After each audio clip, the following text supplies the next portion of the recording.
अस्सलाम वालेकुम। Part 2 start करते हैं जी। अच्छा, एक क्वेश्चन आ रहा था जी कि ये जो आपने स्टॉक पीरियोडिक सिस्टम के अंदर यहाँ पे स्टॉक की क्लोजिंग स्टॉक की एंट्री की है, तो वो स्टॉक की एंट्री आपने 92 से क्यों की है? क्योंकि मैंने आपको कहा था कि हमने नॉर्मल लॉस की एंट्री नहीं करनी। कहाँ से सवाल आया यार? ये आप देखो ना, लेट आ रहे हो और फिर अगला भी मुंह उठा के देख रहा है उसको। आगे हो जाओ यार, आगे चले जाओ। क्या हो गया? क्लास तो मतलब डिस्टर्ब मत करो। ओके, बिठाएं जी। मोहतरम हजरात आ गए हैं, अब बिठाएं इनको। अर्ज ये कर रहा था मैं कि बच्चा पूछ रहा है, रिकॉर्डिंग बंद की थी तो सवाल पूछने की कोशिश की मैंने, फिर चुप करा दिया। मैंने कहा चलो मिलके करते हैं सवाल। 92 से ये एंट्री क्यों किया? तो मैंने कहा जी कॉस्ट ऑफ सेल, ये नॉर्मल लॉस की एंट्री हम पीरियोडिक सिस्टम में नहीं करते, तो मैंने एंट्री पूरी अमाउंट से कर दी। ठीक है, अब मेरा स्टॉक कितने पे पड़ा है? मेरा स्टॉक कितने पे पड़ा है? 92 पे। ज़रा गौर करना इधर।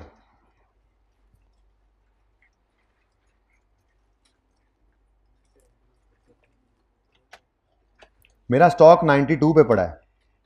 ठीक है, मैंने कोई एंट्री पास नहीं की नॉर्मल लॉस की। फिर मुझे पता लगा इस 92 की इन्वेंट्री में एनआरवी लॉस भी शामिल है, यानी कि इसमें एनआरवी, यानी कि ये एनआरवी राइट डाउन अभी इसमें करना बाकी है, एनआरवी लॉस रिकॉर्ड करना बाकी है। तो मैंने कहा कोई मसला नहीं, मेरा तो तरीका ही क्या है कि मैंने क्लोजिंग स्टॉक को सिर्फ क्या करना है, कम, -34। ठीक है, अब 92 में से 34 निकला तो कितना रह गया? 58। इस 58 से मैंने एंट्री पास की, inventory debit cost of sale. ठीक है ना, क्योंकि मैंने एंट्री नहीं करनी थी, लेकिन पहुंच में 58 पे गया हूं।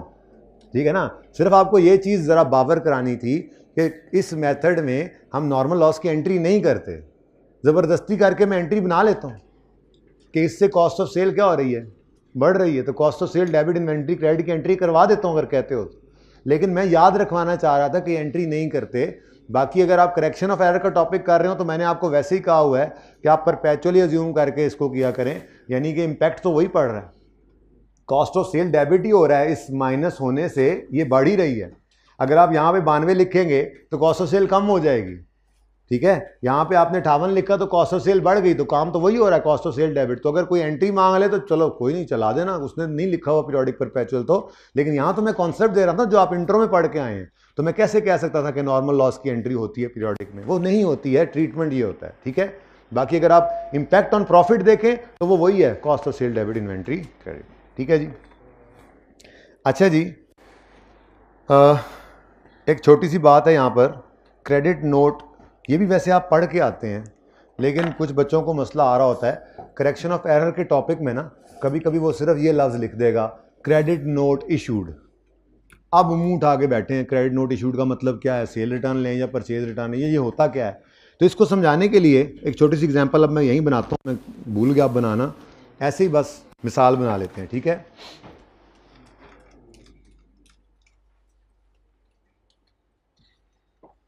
ये क्रैश बैच वाला एक बच्चा नहीं आया हुआ, किधर है वो?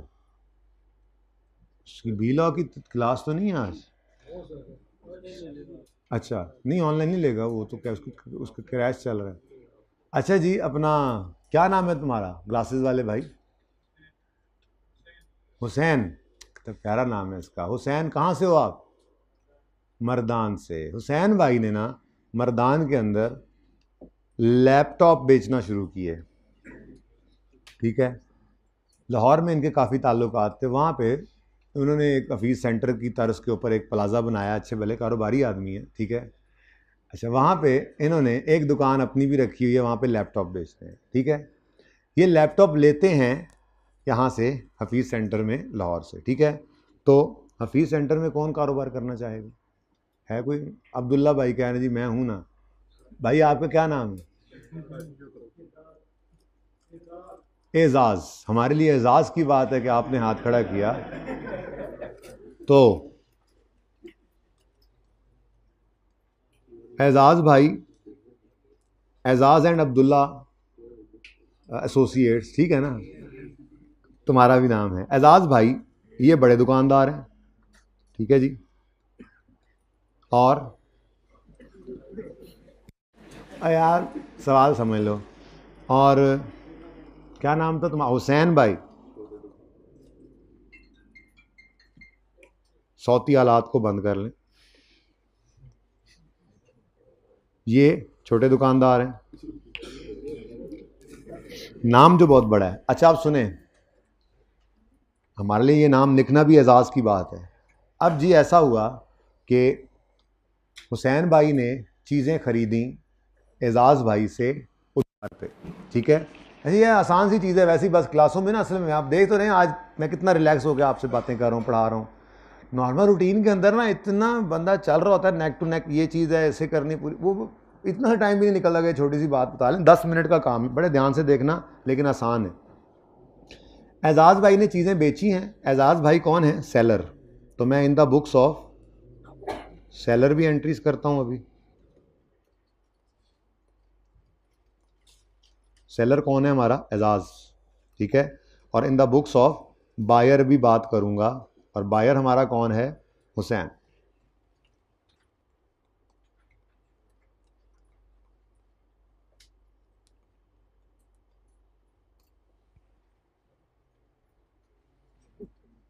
अच्छा जी, अब लेजर ही बना लेता हूँ, एंट्री क्या डायरेक्ट लेजर ही बना लेता हूँ। डेटर हुसैन, इसी किताबों में नज़र आ रहा होगा डेटर हुसैन। एंट्री इसने की, लेट से एक लैपटॉप 50 रुपये का, आगे सिफरें लगा लेंगे ना, ज़रा लेजर छोटा है, ठीक है। और इसने हुसैन ने 10 लैपटॉप खरीदे हैं, तो कितने के बन गए? लेकिन उधार पे हैं, तो एंट्री की एजाज़ ने अपनी किताबों में। जब यहाँ से ये लैपटॉप लेकर निकला तो एजाज़ ने अपनी किताबों के अंदर एंट्री की डेटर डेबिट सेल्स क्रेडिट 500 से, ठीक है। फिर हुसैन पहुंचा मर्दान, एजाज़ भाई लाहौर वाले, हफीज़ सेंटर वाले, और हुसैन भाई मर्दान वाले,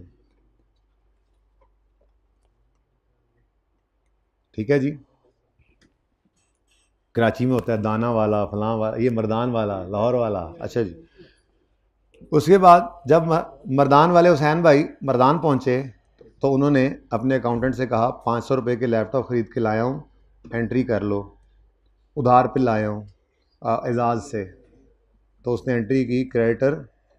अच्छा परचेजेस भी हो रहा होता है, अब मैं वो नहीं कर रहा एंट्री, ठीक है ना, मतलब वो उसका लेजर नहीं बना रहा, पता ही आपको डबल एंट्री हो रही है, डबल एंट्री सिस्टम चल रहा है जी। क्रेडिटर एजाज़, एंट्री परचेजेस या इन्वेंट्री, जो भी मेथड यूज़ कर रहा है, डेबिट, ठीक है। परचेजेस ही कर लेते हैं 500 से, और ठीक है ना, उसकी सेल है, इसकी कॉस्ट है। अच्छा अब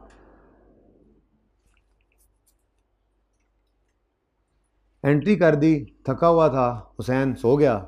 सुबह उठ के जाके जब सामान खोला तो इन 10 में से 2 लैपटॉप थोड़े डिफेक्टिव निकल आए, शायद सफ़र में कहीं कुछ हो गया, दब लग गई या जो भी था, ठीक है।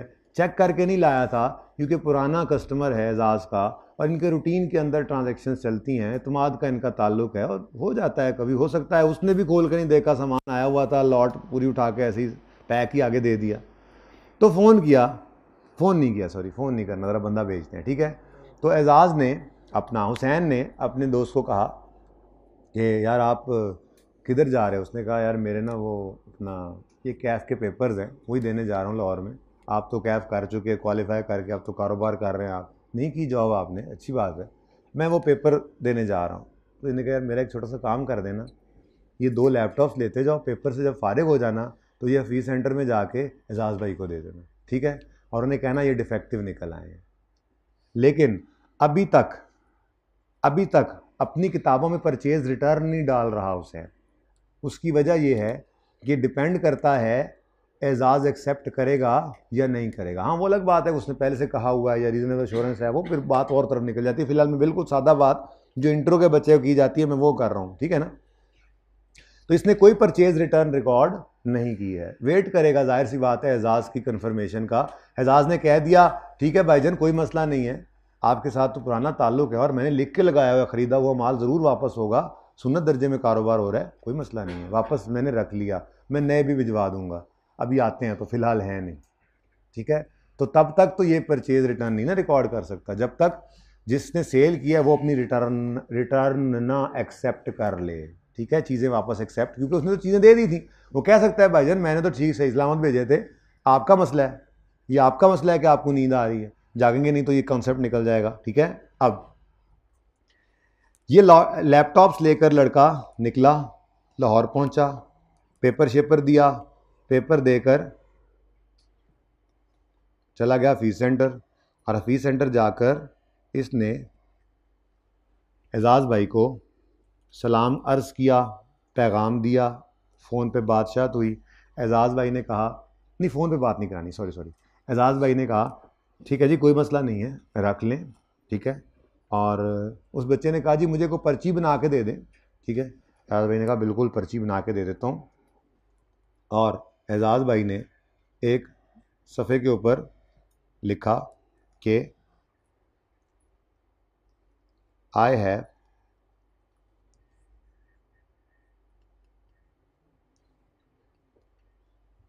accepted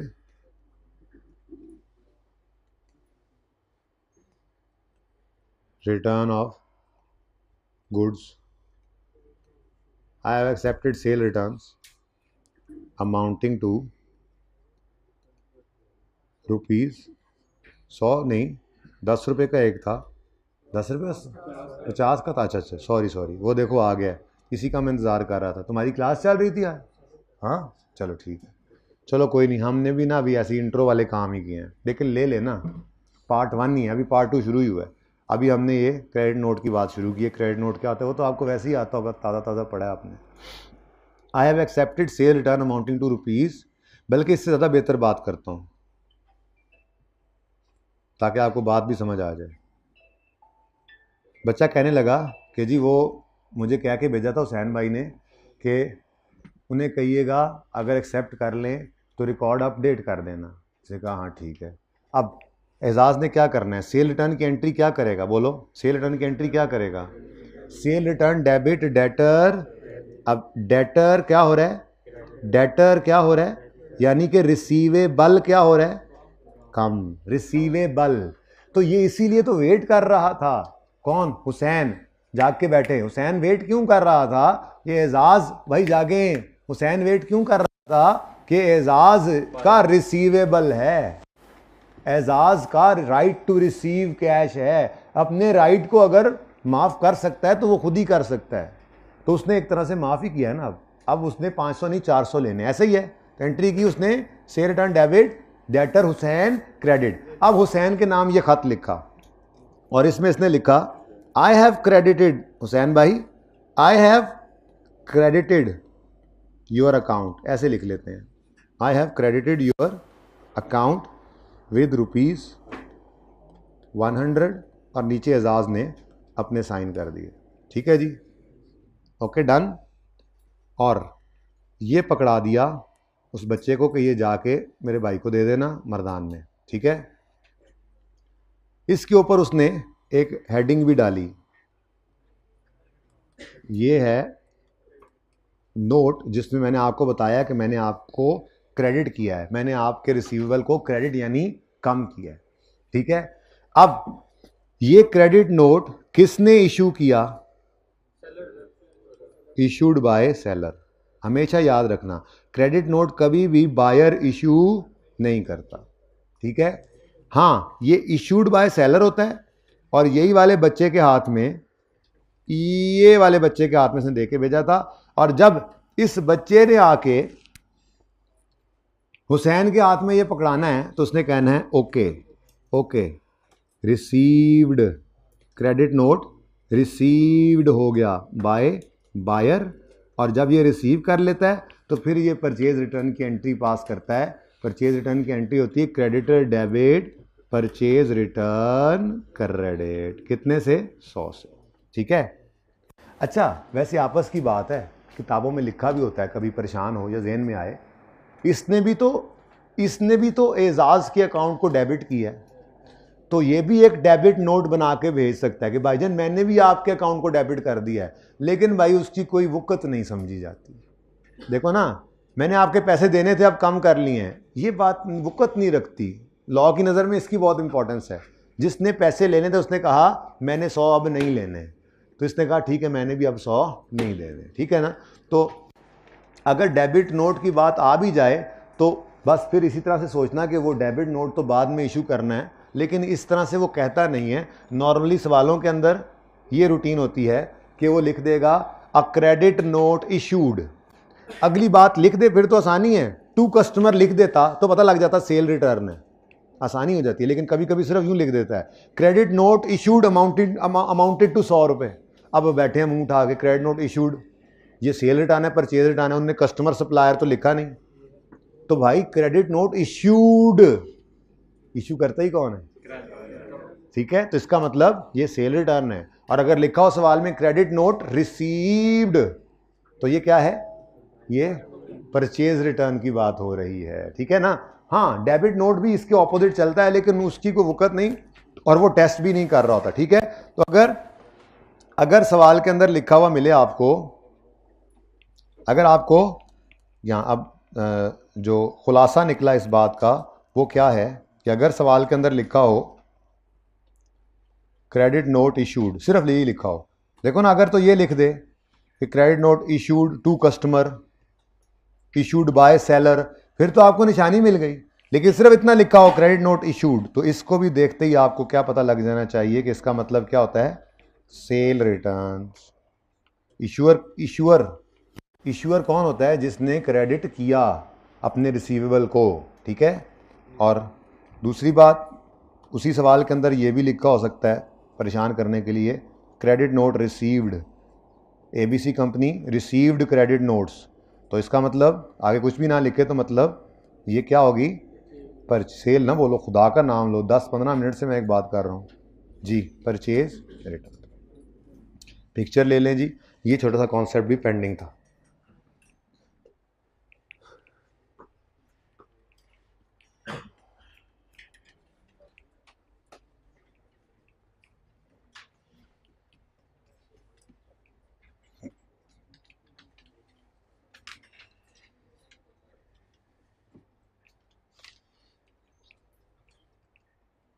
समझ आ गई है भाई, इतनी सी बात सिर्फ आपको समझानी थी। वैसे रट्टा भी लग सकता था, अगर सवाल में लिखा हो क्रेडिट नोट इशूड तो वो सेल रिटर्न होती है, और अगर सवाल में लिखा हो क्रेडिट नोट रिसीव तो वो परे वाली साइड रट्टा लग सकती थी। लेकिन चलें अब ज़रा समझ आ गई है तो ज़िंदगी में ज़रा आसानी हो जाएगी।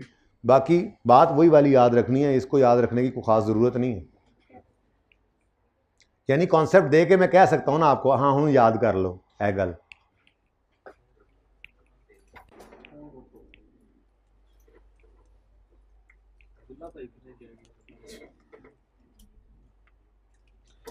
अच्छा जी, करेक्शन ऑफ एरर के टॉपिक में पता नहीं मैंने क्यों लिखा है, एक पॉइंट को मैंने क्यों हाईलाइट किया, 3.5 पेज 362 पे है, देखते हैं।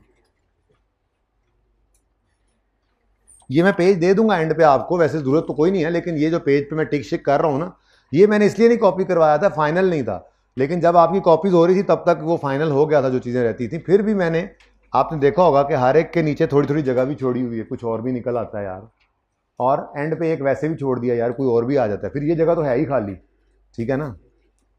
खैर कहाँ थे हम, सॉरी जज्बात में उधर। कितना जी पेज कौन सा,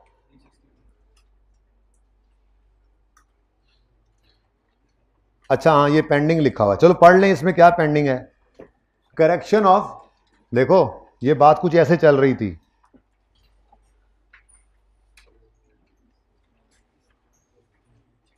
impact of correcting errors on financial statements में बात हो रही थी, effect of correcting entries on profits, ये हमने ट्रीटमेंट देखा था। इनकम्स बढ़े तो प्रॉफिट बढ़ा दो, इनकम कम हो तो प्रॉफिट कम कर दो, एक्सपेंस बढ़े तो प्रॉफिट कम करो, एक्सपेंस कम हो तो प्रॉफिट बढ़ा दो, यही सीखा था ना। तो यही इम्पैक्ट थे, यहाँ पर कुछ एग्जांपल्स थी, आपको होमवर्क दी थी, उम्मीद तो है आप लोगों ने कर ली होंगी, ठीक है। इसी के अंदर चलते चलते चलते एक लाइन ये आई थी, मैंने पेंडिंग की थी क्योंकि उस वक्त हमने IAS 8 नहीं पढ़ा हुआ था।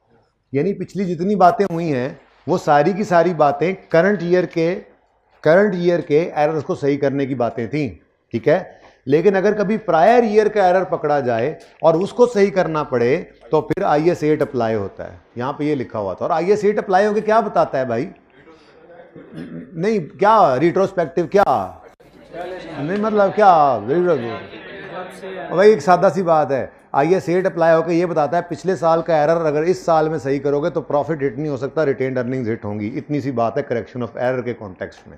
मैं IS8 नहीं पढ़ा रहा यहाँ पे। आपको याद है जब एंड पे मैंने एक जर्नल एंट्री करनी सिखाई तो मैंने कहा था पिछले सारे सालों की एडजस्टमेंट्स को करो कंबाइन, एसेट्स लायबिलिटीज का इंपैक्ट लो, बैलेंसिंग कहाँ फेंक दो, रिटेन्ड अर्निंग, क्योंकि पिछले सालों का प्रॉफिट एंड लॉस हमारे पास नहीं है कि हम एक्सपेंस इनकम रिकॉर्ड कर सकें। तो IS8 की एप्लीकेशन करेक्शन ऑफ एरर के टॉपिक में सिर्फ इतनी सी है।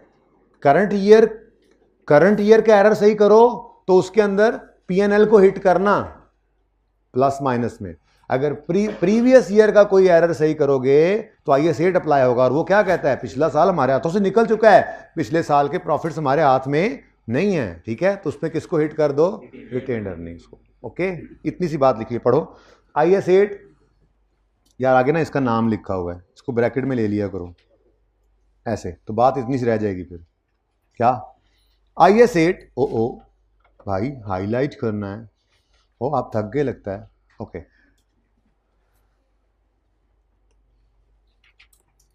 IS8 is applied for correction of prior period errors. इससे पीछे वो correction of current year errors में कितनी एग्जांपल्स दे के आ रहा था, आपने खुद भी की थी। एक बार फिर पढ़ोगे तो वही रूटीन चल रही होती है। अगर पढ़ना चाहो तो वैसे जरूरत नहीं है, हमने यहाँ पे बस सवाल कर लिए हैं, ठीक है। शुरू वाला डाटा है जो मैंने कहा हुआ है वो टाइप्स ऑफ एरर और वो सारा पढ़ाया था। अगर आप भूल रहे हो तो मैं आपको दिखा सकता हूँ, बड़ी मेहनत की थी इस टॉपिक पे हमने, इसको थ्योरी के हिसाब से भी बड़ा तैयार किया था। ये सारी बातें हैं, ठीक है ना, ये सारी बातें। तो इन सारी बातों को आपने क्या याद करना था, मैंने याद ही करवा दिया था आपको, ठीक है। लेकिन आगे तो फिर वो एग्जाम्पल्स हैं उनके साथ तो मैंने फिर रीड ओनली लिखा हुआ है, आपको साथ साथ बताया हुआ सारा कुछ, ठीक है ना। उसी में से ये बात चली यहाँ से कि करेक्शन करनी हो अगर एरर्स की तो उसका प्रॉफिट पे क्या इम्पैक्ट पड़ता है। तो हमने कहा जी प्रॉफिट को बढ़ाते हैं या कम करते हैं। इसकी कुछ एग्जाम्पल्स आती गई। अदर लाइन आइटम्स को रिवाइज प्रॉफिट कैसे कैलकुलेट करते हैं, हम अनएडजस्टेड लिखते हैं, फिर प्रॉफिट पे इम्पैक्ट ऐसे भी डाल लेते हैं, ये भी सीखा था हमने। फिर अदर लाइन आइटम्स, कोई बैलेंस शीट वगैरह के आइटम्स के ऊपर क्या असर पड़ना है, सारी चीज़ें, ये करेक्टिंग एंट्रीज हमने सीखी हुई थी, ठीक है। फिर ये एक लाइन आई, ये तो सारे फिर करंट ईयर के एरर्स को सही करवा रहा था। अगर प्रीवियस ईयर का कोई एरर पकड़ा जाए तो हमने IS8 में देख लिया था बाद में जाके, तो उसके बारे में सिर्फ ये लाइन लिखी थी। उस वक्त पेंडिंग इसलिए की थी कि वो समझ नहीं आ सकती थी आपको ये टॉपिक पढ़ते हुए, ठीक है। IS8 is applied for correction of prior period errors and effect of correction of errors relating to prior period to comparative period is presented in statement of changes in equity, ठीक है ना। कि उसने क्या कहा था कि जो पिछले साल या उससे पिछले साल के जो एरर्स होते हैं उनको आप प्रॉफिट एंड लॉस में तो नहीं प्रेजेंट करते थे ना, स्टेटमेंट ऑफ चेंज इक्विटी में प्रेजेंट करते थे। जो साल सामने होता था उसमें तो फेस पे ही कर देते थे, लेकिन उससे पहले भी गलती होती थी तो कहाँ जाता था, रिटेन्ड अर्निंग्स के अंदर। यानी प्रॉफिट्स के ऊपर इस साल के इंपैक्ट हम नहीं डाल सकते पिछले साल के एरर्स का, बस इतनी सी बात थी। अच्छा जी, MCQs बच्चों ने मुझे देने हैं अभी 11 बजे, तो फिर मैं देखूंगा कोई करवाने वाले हैं या नहीं हैं। कितने बच्चे हैं जिन्होंने सारे MCQs किए हैं, ज़रा दोबारा हाथ खड़ा करें। कितने बच्चे ऐसे हैं जिन्होंने सारे MCQs किए हुए हैं? इधर भी थे 1 2 3 4 5 6। अच्छा, आपने एक काम करना है, सब बच्चों ने, मेरी अब थोड़ी सी रिक्वेस्ट है, बच्चे ज़्यादा है, मैं चाह रहा हूँ हाइब्रिड वाले भी सारे, आपने जैसे ही क्लास ख़त्म होनी है ये आपने फ़ौरन एक पेज के ऊपर लिखना है, सिर्फ करेक्शन ऑफ एरर के MCQs की बात कर रहा हूँ, MCQ 1 2 3 4 5 जिस तरह से हैं। लेकिन प्लीज़ मैं ये बड़ी सीरियस एक्टिविटी करवा रहा हूँ, आपका और मेरा दोनों का टाइम ज़ाया हो जाएगा अगर सारे करने बैठ गए। तो जो मसले मसाइल वाले थे जेन्युइनली जिन्होंने सारे किए हैं वो उनको आइडेंटिफाई कर दीजिएगा। फिर उनको देखने के बाद मैं मज़ीद भी खुद देख लूँगा, फिर मैं ज़रा सरसरी नज़र डाल के देख लूँगा ना कि कोई और मसला तो नहीं है, वरना मुझे हर एक को तफसीली देखना पड़ेगा, ठीक है। तो आप लोगों ने क्लास ख़त्म होते ही जिन बच्चों ने सारे MCQs किए हुए हैं एक पेज के ऊपर लिखना है, छोटे से पेज पे लिखकर उसके ऊपर अपना नाम भी लिख, चले नाम रहने दें, फिर मैंने कहा चेक एंड बैलेंस रखना है, लेकिन ये कि नहीं नाम भी लिखना है, ठीक है। नाम लिखना है, दानिश जिस नाम ना लिखे उसको एक्सेप्ट ना करना सफ़ा, ठीक है ना। नाम लिखना है, CRN लिखना है, ताकि फिर कोई अगर खाम खा फ्रॉड भी लगा दे, खुशाब वाला बैठा हुआ हो सकता है वो यहाँ पे 40 लिख के ले आए, शरारती बंदे भी होते हैं ना, नहीं मैं तुम्हें कह दिया माजरत, ठीक है ना। तो अपने उस सफ़े के ऊपर CRN नाम लिखें और MCQs लिख दें बस, ठीक है। वो आपने दानिश को जमा करवा देने हैं 11 बजे, मैं फिर उनको देख के ये MCQs करवा दूंगा। फ़िलहाल ये येलो है, ये पेंडिंग है, येलो है और इसको हमने रेड भी कर दिया है, खतरे का निशान है, ये पेंडिंग है। अल्लाह करेगा ज़्यादा नहीं निकलेगा इसमें से कुछ, ठीक है। अच्छा जी, बाकी मेरे ख्याल से हमने कर ही लिया है करेक्शन को। अब मेरा दिल है, पूरा 1 घंटा पड़ा है, हम IAS 16 के अंदर कुछ हैवी सारा काम है, यानी कि 2 हैवी काम है इस वक्त जिन पे टाइम लगना है। एक EPS का थोड़ा हैवी काम है, ठीक है, लेकिन इससे कम हैवी काम जो है वो PPE के अंदर है, तो मैं उधर जाना चाह रहा हूँ, ठीक है भाई। दोनों ही करने हैं यार, ये सारा सफ़ा करना है, ठीक है। ब्रेक के बाद आओगे, ताज़ा दम हो गए तो फिर ये करवाऊंगा ना, इररिडीमेबल में बच्चे थोड़े से परेशान हो रहे थे। फिर मैंने एक सवाल करवाना है जिसमें irredeemable preference shares convertible bonds थे, ड्यूरिंग द ईयर कन्वर्ट हो गए, कुछ अरसा साल में कन्वर्टेबल रहे, कुछ अरसा कन्वर्ट हो गए, तो एक सवाल इस तरह का मैंने करवाना है। उसके बाद फिर PhD वाला सवाल करवाया था, तो डिस्कस करना है। तो ये थोड़ी सी चीज़ें ऐसी हैं जो नहीं की होती ना, ऐसे थका हुआ बच्चा होता है तो घूम जाता है। सीधी सीधी बातें पहले कर लें, सारी करना तो सारा कुछ ही है, ठीक है। अच्छा जी, रेशोज़ के अंदर भी यार बड़ी थेरी बड़ा तंग करती है। ये छोटे छोटे काम कर लेंगे, ट्रांसफ़र पॉइंट ये वो। एनपीओ के अंदर बच्चों मैं ज़रा 4 टिक लगाना चाह रहा हूँ, मेरी तसल्ली हो जाएगी थोड़ी सी। क्या, एक तो आपको मैंने मॉडर्ना दे दिया था, कितने बच्चों ने देख लिया था इसको, किसी ने देखा था, फ़ायदा हुआ या बस ठीक था, बगैर उसको देखे भी काम हो गया था, सही, ठीक है। चलें, बहरहाल ये YouTube पे अवेलेबल है, ग्रुप्स के अंदर उसका लिंक शेयर्ड है।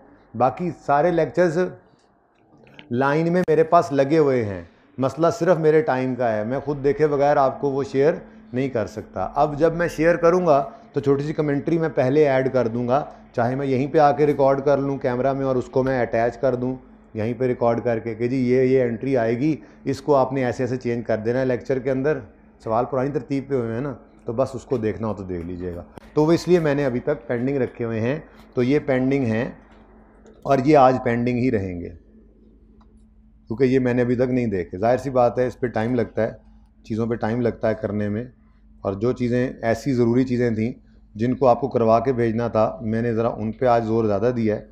तो ये तो लेक्चर्स हैं अवेलेबल मेरे पास पड़े हुए हैं इस वक्त लैपटॉप के अंदर, बस उनको एक बार सुन के उनको अपलोड करना है, ठीक है।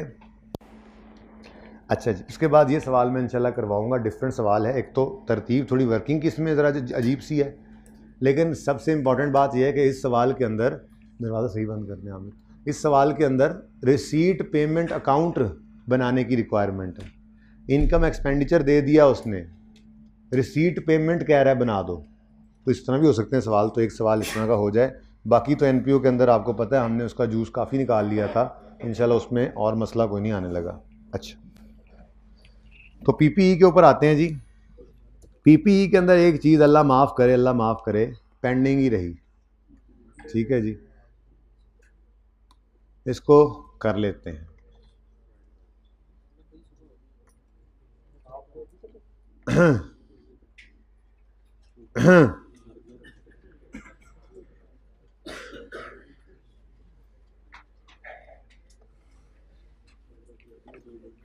यार कौन लोग हो तुम?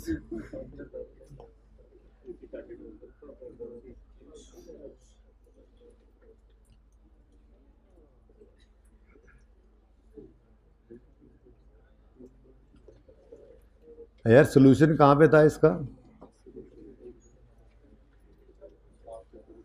हाँ, पास सोल्यूशन में कौन से सफ़े पे? मैं पहुंच गया, रहने दो, बड़ी मेहरबानी है आप लोगों। अच्छा जी, इधर देखें, पेज नंबर 209 पे आ जाएं प्लीज़, बेटा चुप कर जाए अब। हाँ जी, वॉल्यूम 1, आइए 16 वॉल्यूम 1 में ही था। सवाल भी ओपन कर लेते हैं ज़रा।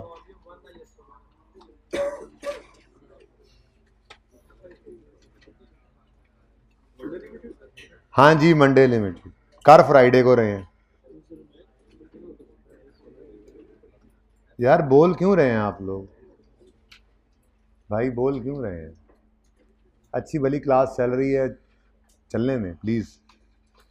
ये आगे आया है ना, मसले शुरू हो गए हैं, मैंने आप उठा देना है तुम्हें, तुम कसम से भी नहीं बोलोगे तो मैंने उठा देना है, मैंने उठा देना है तुम्हें, कोई भी बोला मैंने तुम्हें उठा देना है।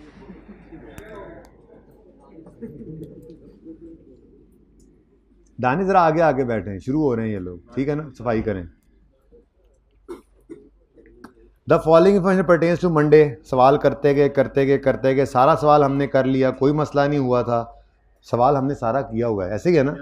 हाँ, एक मसला आया, वो मसला था had there been no revaluation the book value would have been. अब ये कहाँ से निकाला, हमें कहीं पे उसने सवाल के अंदर कॉस्ट नहीं दी थी। ये जो रीवैल्यूएशन सरप्लस रिलेट कर रहा है जो ऑफिस बिल्डिंग 1 जनवरी पे, वो कहता है जी 8.5 है। अब असल में ये ऑफिस बिल्डिंग कब रीवैल्यू हुई थी, असल कॉस्ट कितनी थी, कोई लाइफ शाइफ कुछ समझ नहीं आ रही थी हमें, ठीक है। अच्छा, जो अगला काम किया हुआ वो तो हमने किया ही हुआ था, ये आपके सामने वर्किंग ये इससे आगे जो हमने की थी, जिसमें 17 निकालना सीखा था पहली बार, जो हड़प्पा वाले सवाल में दोबारा रिवाइज भी हुआ है, ठीक है। अब यहाँ पे मसला ये था कि हमें ये book value had there be no revaluation वाला डिस्क्लोजर बनाना नहीं आ रहा था, तो हमने एक छोटा सा रूल यहाँ पे सीखना होता है। इस रूल को मैं प्रूफ तो कर सकता हूँ, लेकिन अल्टीमेटली लगाना आपको रट्टा ही पड़ेगा। वो क्या है कि अगर नहीं प्रूफ भी करूँगा ना, रट्टा बगैर प्रूफ के मज़ा नहीं ना आता, फिर ऐसे तो नहीं ना हो सकता, ठीक है।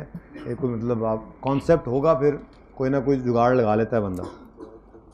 अगर मुझे 31 दिसंबर 18 पर खड़े होकर बुक वैल्यू चाहिए, उसके निकालने का तरीका क्या है, मैं नहीं है कॉस्ट नहीं है, डेफिसिट करके नहीं आ सकता, मैं शॉर्टकट की बात कर रहा हूँ। मैं रीवैल्यूएशन के डेट से इमीडिएटली पहला, रीवैल्यूएशन की डेट से इमीडिएटली पहले की बुक वैल्यू एक शॉर्टकट से निकाल सकता हूँ। वो शॉर्टकट क्या है, रीवैल्यूड अमाउंट को पकड़ो, अगर लॉस आ रहा है आपके सामने तो उसको ऐड कर दो, और अगर सरप्लस आ रहा है तो उसको माइनस कर दो, ठीक है। अब ये रट्टा लगाना तो है, लेकिन इसकी तसल्ली के लिए कि ये वाकई काम ऐसे हो जाता है, हम प्रूव कर लेते हैं इसको, ठीक है। मैंने यहाँ इस रूल को प्रूव करने के लिए जो सवाल सेलेक्ट किए थे वो आपके वही पसंदीदा सवाल थे जिनमें 3-3, 4-4 साल की रिवैल्यूएशन होती रही थी, याद आ रहा है। हर मुश्किल काम उसी में सीखते थे, वो मैंने यहाँ पे लास्ट क्लास प्लान के अंदर, नहीं ये तो लास्ट क्लास प्लान है, ये याद आया ये सवाल, बोलो। अच्छा, इन सवालों ने बड़ी हेल्प की हमारी, मेहनत तो कर ली थी हमने, लेकिन इन सवालों ने हमारी बहुत हेल्प की, ठीक है। अब मैं क्या कह रहा हूँ आपसे, भाई यार चुप करके बैठो यार प्लीज़, मैं बता रहा हूँ, और दानिश ने डरना डरना किसी से नहीं है। उसकी वजह यह है कि यहाँ पे डॉन सिर्फ मैं हूँ। प्लीज़ यार आखिरी दिन है, पढ़ लो प्लीज़, मतलब बहुत अहम बातें यार, छोटी छोटी बातें बहुत अहम हैं, सारे सेशन की मेहनत ना ज़ाया करो, ठीक है। अच्छा जी, मैं आपको ये कह रहा हूँ कि एक शॉर्टकट बता रहा हूँ आपको, जिससे आप रीवैल्यूएशन के दिन से इमीडिएटली पहले की book value had there been no revaluation निकाल सकते हैं। और उसका तरीका क्या है, रीवैल्यूड अमाउंट को पकड़ो और सामने देखो, सिर्फ एक चीज़ को देखना, दोनों को नहीं देखना, सरप्लस लॉस दोनों भी हैं, तो सिर्फ मतलब लॉस अभी देख लेते हैं, ठीक है ना। अब पहले मैं ये समझाता हूँ, ये ज़्यादा अच्छा समझ आएगा, ठीक है। मिसाल के तौर पे सवाल ने मुझे कहा कि 31 दिसंबर 13 की बुक वैल्यू निकाल दो, कॉस्ट वगैरह नहीं दी हुई थी, मेरे सामने सिर्फ रीवैल्यूड अमाउंट आ रही थी और मेरे सामने रीवैल्यूएशन सरप्लस था। मैंने आपको रूल क्या सिखाया है, नहीं नहीं नहीं नहीं नहीं नहीं, अभी वाला रूल क्या सिखाया, अभी वाला रूल क्या सिखाया है, रीवैल्यूड अमाउंट को पकड़ो, अगर लॉस है तो ऐड करो, सरप्लस है तो माइनस करो। जरा कैलकुलेटर पकड़े,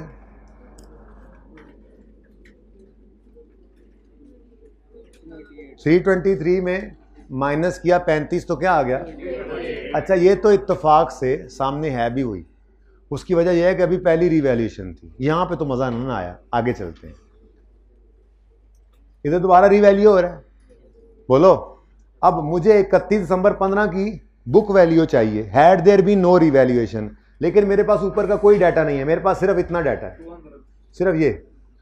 अब क्या करूं, इधर देखो 208 है, बोलो लॉस आया था, ठीक है ना, लेकिन ये नहीं, लॉस ये बचा है, सरप्लस भी तो खाया गया, ठीक है ना। मैं कह रहा हूं लॉस आया था, देखना यहां से है सरप्लस आया है या लॉस आया, यहां से देखकर फिर रूल अपना लगाना है, ठीक है। रूल लगाना है, क्या रूल लगाएंगे, अगर लॉस है तो रीवैल्यूड अमाउंट जो पड़ी है उसमें इसको ऐड कर दो, जैसे मंडे वाले सवाल में भी हुआ है, ठीक है। तो करो 208 जमा 8 216। अच्छा, अब मेरे वो वर्किंग करनी पड़ेगी, had there been no revaluation, तो फिर स्ट्रेट लाइन वाली हिस्टोरिकल कॉस्ट वाली, यकम जनवरी 12 से शुरू करूंगा और चलते चलते चलते 31 दिसंबर 15 तक आऊंगा। वो काम मैं घर से करके लाया हूँ आपके लिए, ताकि वो वर्किंग आपको करनी ना पड़े, आपका टाइम ना ज़ाया हो। ये देखो 31 दिसंबर 15 पर क्या बुक वैल्यू आ रही है 216। ये कौन सी है जरा देखो, ये हिस्टोरिकल कॉस्ट मैंने निकाली हुई है 360 minus 36 36 36 36 36 36 straight line historical cost पे, ठीक है। अब मुझे नहीं पता था कि इसने 216 होना है 31 दिसंबर 15 पे, मैंने यहां से शॉर्टकट से निकाला है। क्या रूल लगाया, रीवैल्यूड अमाउंट पकड़ो, उसमें अगर सरप्लस है, इधर से देखना है, सरप्लस है तो फिर सरप्लस वाले कॉलम में जाके उस फिगर को माइनस कर देना है, आपको इमीडिएटली पिछली बुक वैल्यू मिल जाएगी, ठीक है। और अगर लॉस आ रहा है तो लॉस वाले कॉलम में जाओ, लॉस को क्या कर दो, ऐड 208 प्लस 8 करोगे तो आपके पास क्या आ जाएगा 216। ये क्या है, ये इमीडिएटली पहले, मतलब 31 दिसंबर 15 ही है ना, 31 दिसंबर 15 पर रीवैल्यूएशन से पहले बुक वैल्यू कितनी थी 216। ये आपने निकाला कैलकुलेटर पे रूल लगा के, ये मैंने कैलकुलेशन करके निकाला, ठीक है। आजमाइश शर्त है, आगे चलते हैं, आगे चलते हैं। नंबर 17 पे उसने हमें रीवैल्यूड अमाउंट दे दी, हमें सरप्लस वगैरह का डाटा भी दे दिया, लेकिन और कुछ भी नहीं बताया ऊपर से सारी कहानी। और हमने सब नोट बनाना है had there been no revaluation का। तो अब इधर देखो आ क्या रहा है, सरप्लस, तो फिर सरप्लस के कॉलम को देखो अब, यानी कि देखना है सरप्लस से लॉस आ रहा है वो यहां से देखो, लेकिन फिगर कौन सी उठानी है, क्योंकि वो एडजस्टमेंट के बाद निकलती है ना। सरप्लस आया तो पहले लॉस को खाया, तो सरप्लस ये आया, फिर लॉस आया पहले से सरप्लस को खाया, फिर लॉस ये आया, इसलिए इस तरह से कर रहे होते हैं, ठीक है ना। तो यहां से देखा सरप्लस है, ठीक है। अब 167 को पकड़ा और सरप्लस को पकड़ा, इसको माइनस किया 144 31 दिसंबर 17 पे, ठीक है। Hence proved. अब याद करने में कोई मसला नहीं होना चाहिए, ठीक है ना। अब बोलो सरप्लस आया और नीचे लॉस भी आ रहा और प्रॉफिट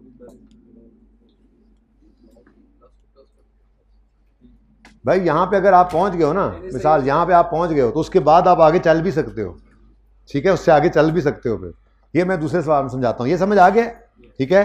तो इसके बारे में इधर देखो, मैंने ये ना तीनों की आपको यहाँ पे छोटी सी वर्किंग भी बना दी थी रात को, कि 323 आपने सबसे पहले लिखा, सरप्लस कितना पड़ा था 35, आपने उसको ऐड किया तो 288 बन गया, ठीक है।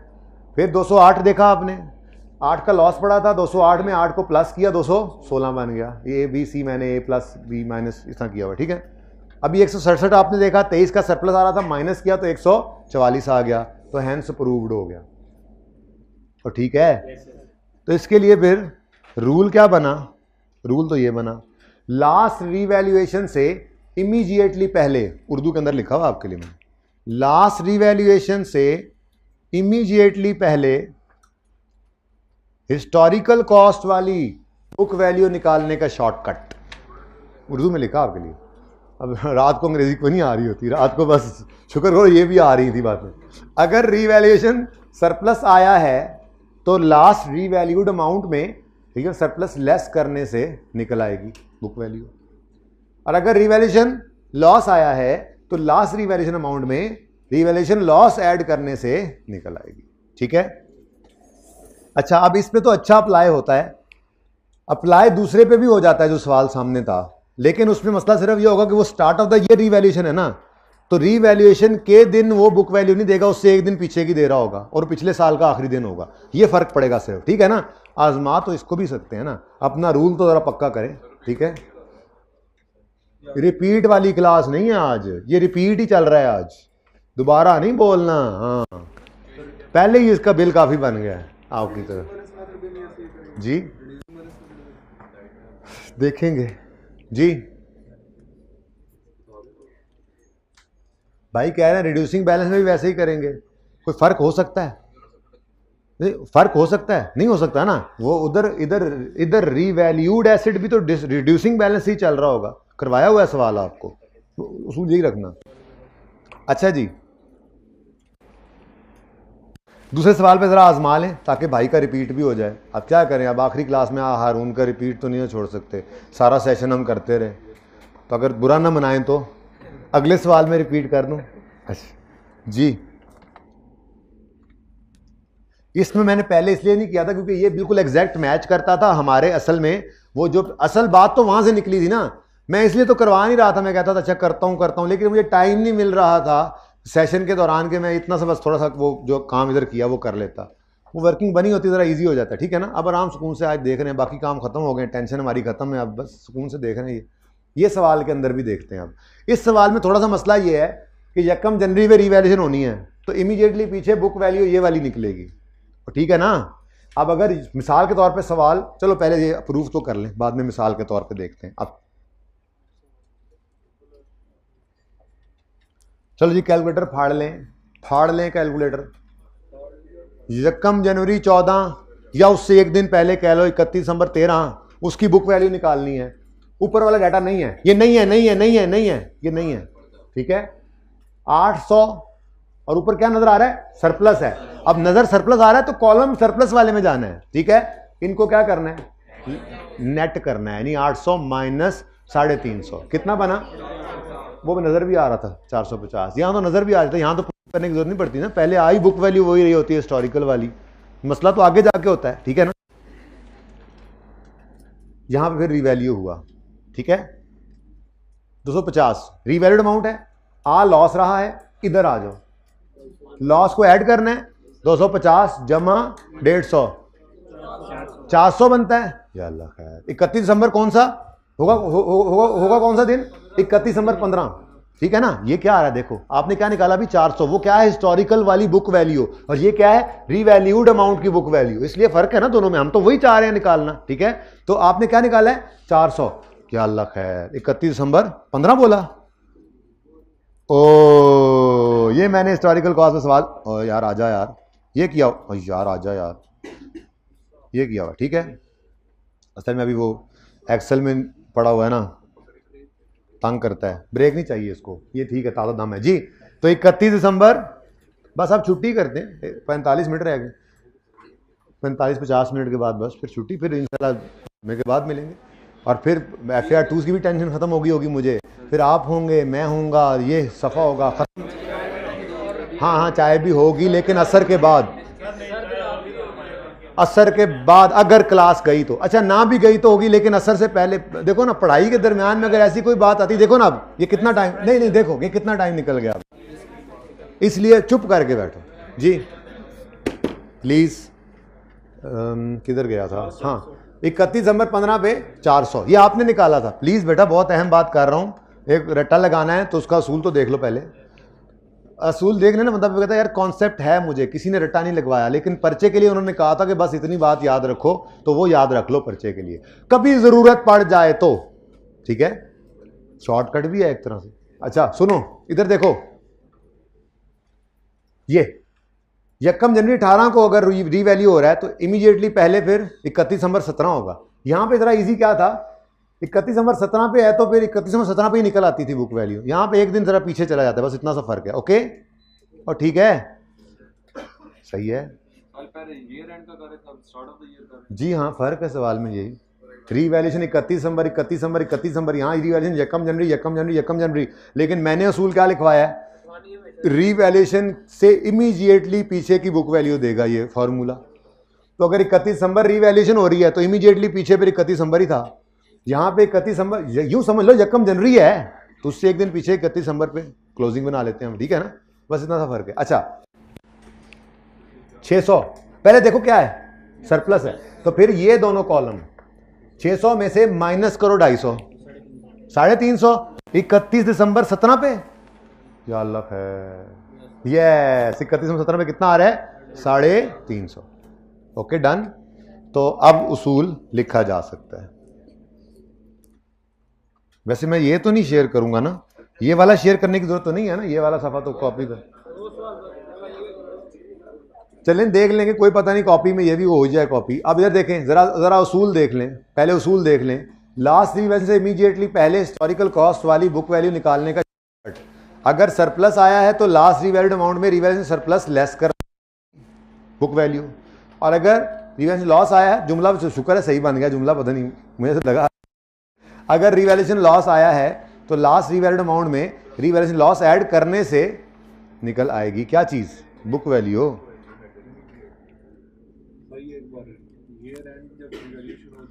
अच्छा बता देता हूँ ये जरा इसकी पिक्चर भी ले लेने बच्चों को, वारी वारी सवाल करो।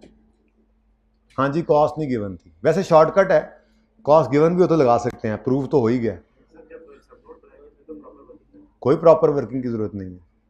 आपने सिर्फ ये लिखना होता है ला book value had there be no revaluation is rupees इतने, आगे जहां मर्जी वर्किंग करो। यही किया करेंगे, सिखाते हो तो बंदा लेंथी चीज ही सिखाता है, लेकिन अब पर्चे में जा रहे हो तो शॉर्टकट सिखा रहा हूँ, पर्चे के लिए सिखा रहा हूँ। पहले कॉन्सेप्ट दिया था, अब पर्चे में जा रहे हो, अब चोर रास्ते हैं। अच्छा भाई मैं ये अर्ज कर रहा था कि आपको मिसाल के तौर पे आप बना रहे हो 31 दिसंबर 15 के साल का नोट, ठीक है, मंडे के सवाल की तरह से, ठीक है, 31 दिसंबर 15 के साल का नोट बना रहे हैं, सब कुछ कर लिया आपने, बना लिया, बिल्कुल मंडे वाले सवाल जैसा ही यहाँ पे, ठीक है ना, लेकिन आपको कॉस्ट वगैरह अवेलेबल नहीं थी, ओरिजिनल लाइफ वगैरह नहीं थी अवेलेबल, और आप had there be no revaluation वाला सब नोट नहीं बना सक रहे थे, तो आपने कहा मुझे 31 दिसंबर 15 पे क्या चाहिए, लास्ट 31 दिसंबर 15 पे क्या चाहिए, book value had there be no revaluation, तो आपने इसको क्या किया, ऐड किया, 216 निकाल लिया। अब ये 216 आपका डिस्क्लोजर बन गया, क्योंकि यहाँ पे ये रेंट पे रिवैल्यूएशन थी और ये रेंट पे बुक वैल्यू चाहिए थी, तो आसानी हो गई, ठीक है ना। यानी इमीडिएटली पहले का मतलब ये है कि यूं कह सकता हूं मैं, इससे ज़्यादा अच्छी बात मैं वहाँ पे लिख दूं तो मैं यूं लिखूंगा, रिवैल्यूएशन के दिन खड़े होकर बेसिकली ये बुक वैल्यू निकल रही होती है। मुझे इमीडिएटली पहले कहना ही नहीं चाहिए था, मैं उसको सही भी कर लेता हूँ, चलें आप लोगों की बरकत से ये भी सही हो गया, मैं भी सीख रहा होता हूँ ना हर दफ़ा, ठीक है। नेक्स्ट इधर देखो, यहाँ पे थोड़ा सा मसला क्या है, मिसाल के तौर पे आप 31 दिसंबर 15 का अगर नोट बना रहे हैं तो रिवैल्यूएशन तो ये हुई पड़ी है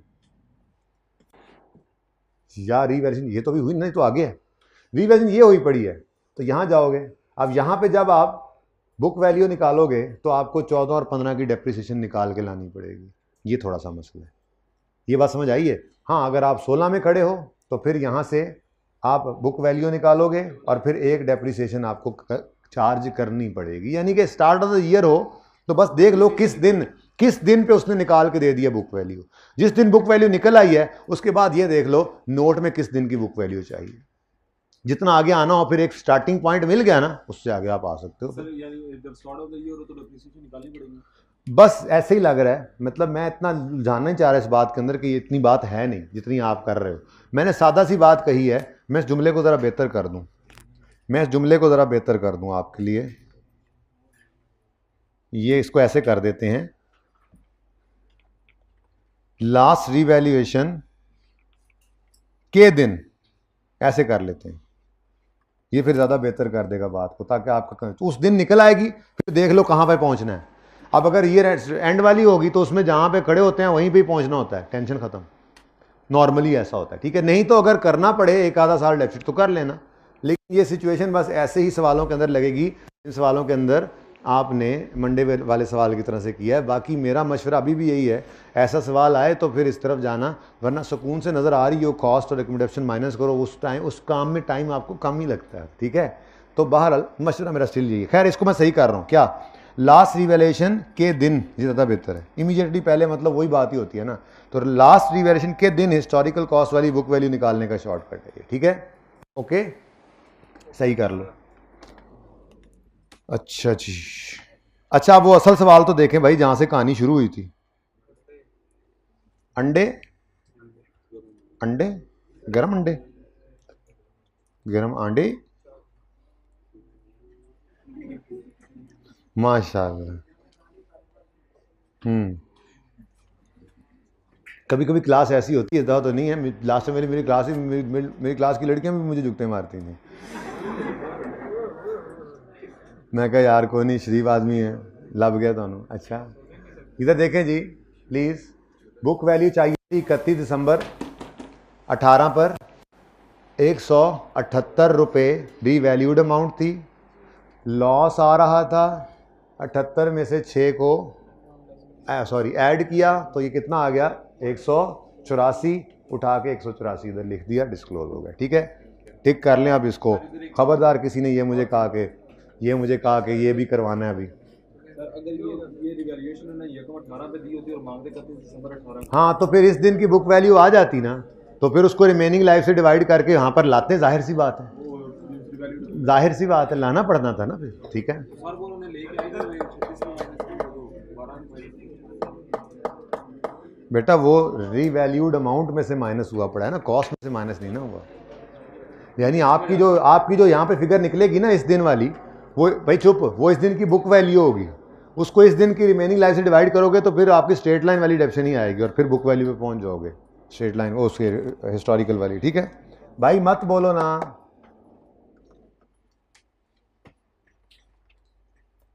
अब मत को आप दिमाग से निकाल देते हैं और बोलो ना, समझते हो कि मैं कह रहा हूं बोलो ना यार, नहीं मैं कह रहा हूं मत बोलें। ठीक है जी, अच्छा सब्सीक्वेंट एक्सपेंडिचर आखिरी चीज़ है इंशाल्लाह, उसके बाद फिर हम ब्रेक कर लेंगे। ठीक है, सब्सीक्वेंट एक्सपेंडिचर आसान चीज़ है, सिर्फ आप लोगों को पेंडिंग करवा दिया था, करेंगे, और वो उसकी भी वजह ओवरऑलिंग का कॉस्ट थी, जिसकी एग्जांपल आई के अपने इस दफ़ा डाला अपनी किताब में, पहले नहीं इस तरह से रखा हुआ था। तो खैर ओवरऑलिंग की कोई एग्जांपल नहीं थी इनकी किताब में मुझे मिली, तो ग्रिपिंग IFRS से किताब है, मैंने वहाँ से कुछ एग्जांपल्स निकाल दी थी, उनको अपने हिसाब से थोड़ा सा दो बदल करके तो वो मैं आपके साथ शेयर कर देता हूँ। ठीक है, बहुत ही लंबा चैप्टर उस्ताद जी है, मुकदा ही नहीं।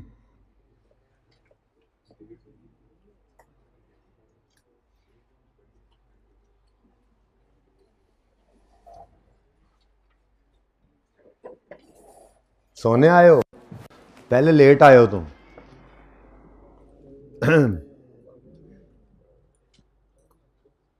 ये सवाल ये इस चैप्टर में ना सबसे कम निशान लगे हैं, ये भी हमने स्टैंडर्ड्स हाईलाइट करते हुए निशान लगाए थे, है ना, क्योंकि ये उस वक्त किताब थी नहीं, वरना इधर जितना गंद पड़ा होना था ना।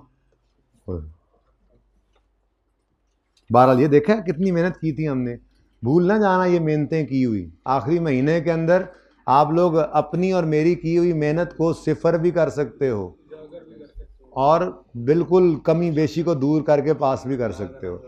सारा सेशन, एक बात बता दूं, अब ये एक तरफ था, और ये जो एक महीना कुछ दिन बन रहे हैं आपका, तो FR 1 का तो पेपर भी काफ़ी आगे जाके, किस डेट को है 12 को, ठीक है ना। तो ये जो एक महीना कुछ दिन है, अब ये डिसाइड करेंगे कि आपने अच्छा पढ़ा और मैंने अच्छा पढ़ाया, या आपने सही पढ़ा और मैंने सही पढ़ाया, या आपने नहीं पढ़ा और मैंने नहीं पढ़ाया।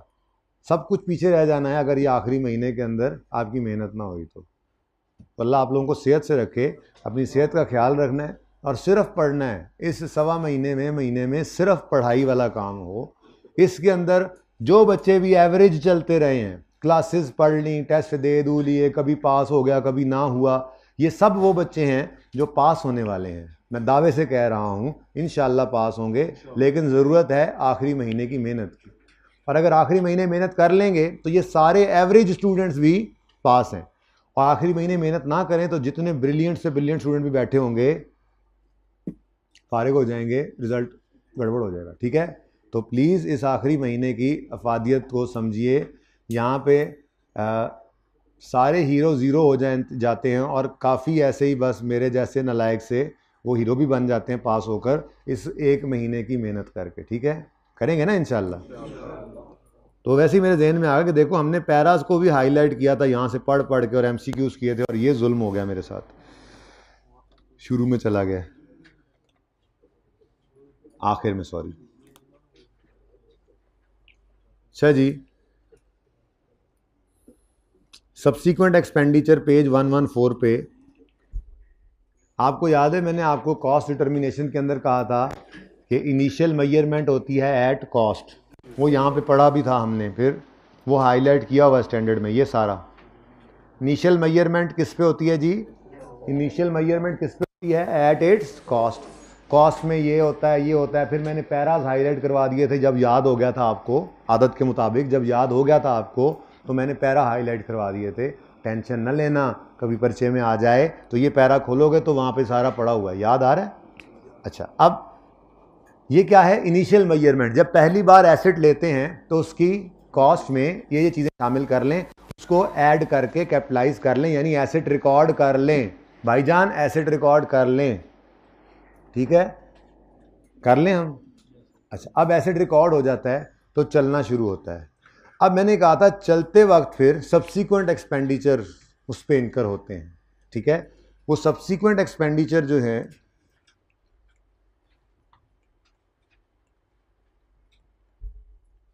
उनमें से वो दो तरह के होते हैं। एक कहलाते हैं रेवेन्यू एक्सपेंसेस, रेवेन्यू एक्सपेंडिचर, ठीक है जी? रेवेन्यू एक्सपेंडिचर लाइक, ये मैंने कहाँ बनाना शुरू कर दिया, जहाँ पे इसका काम है वहीं जाके बनाते हैं। मैंने बनाया था वैसे पहले रेवेन्यू और कैपिटल एक्सपेंडिचर वाला, जो कौन से लेक्चर में बनाया था, कुछ याद? एड्डी गलना नहीं याद जी। चलें कोई बात नहीं, मैं कौन सा तफसील लिख रहा हूँ, लेकिन ये बन जाए तो अच्छा है सामने। सब्सीक्वेंट, हाँ याद आ रहा है। बहरहाल सब्सीक्वेंट एक्सपेंडिचर में रेवेन्यू एक्सपेंस, रेवेन्यू एक्सपेंस में क्या होता है जी? ये day to day servicing of, day to day servicing of PPE. Revenue expense की क्या एग्जांपल स्टैंडर्ड देता है? Day to day servicing, repair maintenance इसको हम कहते हैं, डे टू डे सर्विसिंग जी। लेक्चर चलें, डे टू डे सर्विसिंग, इसको आप रिपेयर एंड मेंटेनेंस भी कह सकते हैं, ठीक है जी? इसके बारे में कहा गया है इसको आप फौरन प्रॉफिट एंड लॉस में एज एन एक्सपेंस रिकॉर्ड कर लिया करो। इसको कैपिटलाइज, एसेट चल रहा है, खर्चे चल रहे हैं अभी भी इस पर। ये खर्चे ऐसे हैं जो एसेट की लाइफ, प्रोडक्टिविटी, एफिशिएंसी, आउटपुट या क्वालिटी ऑफ आउटपुट बढ़ाते नहीं हैं, तो ऐसे खर्चों को एक्सपेंस कहना है। रिपेयर एंड मेंटेनेंस में इनको आपने रिकॉर्ड कर लेना है, recorded as expense in P&L when incurred. यही लिखा था शायद हमने, कुछ ऐसा ही, ठीक है जी? अच्छा, दूसरी किस्म है जी कैपिटल एक्सपेंडिचर। ऐसे एक्सपेंसेस जो कैपिटलाइज होने हैं, एसेट की कॉस्ट में ऐड होने हैं, ठीक है जी? उनको कहते हैं कैपिटल एक्सपेंडिचर। स्टैंडर्ड उसके बारे में ये कहता है कि कैपिटल एक्सपेंडिचर अगर रिकग्निशन क्राइटेरिया मीट करें तो उन्हें कैपिटलाइज कर लिया करो। ऐसे एक्सपेंसेस जो रिकग्निशन क्राइटेरिया मीट करें, और रिकग्निशन क्राइटेरिया क्या पढ़ा था हमने कि प्रोबेबल है कि फ्यूचर में बेनिफिट्स आएंगे, कॉस्ट लायबिलिटी मेजर हो सकता, ठीक है ना? लेकिन यहाँ पर चूँकि सब्सीक्वेंट एक्सपेंडिचर है तो उसूल ये रखा था हमने कि अगर एक्सपेंडिचर जो है वो एसेट की लाइफ, प्रोडक्टिविटी वगैरह बढ़ा दे, ठीक है? अब ये बात इतनी सी नहीं थी, बात थोड़ी तफसीली है यहाँ पे। यहाँ पे तीन तरह की चीज़ें आती हैं।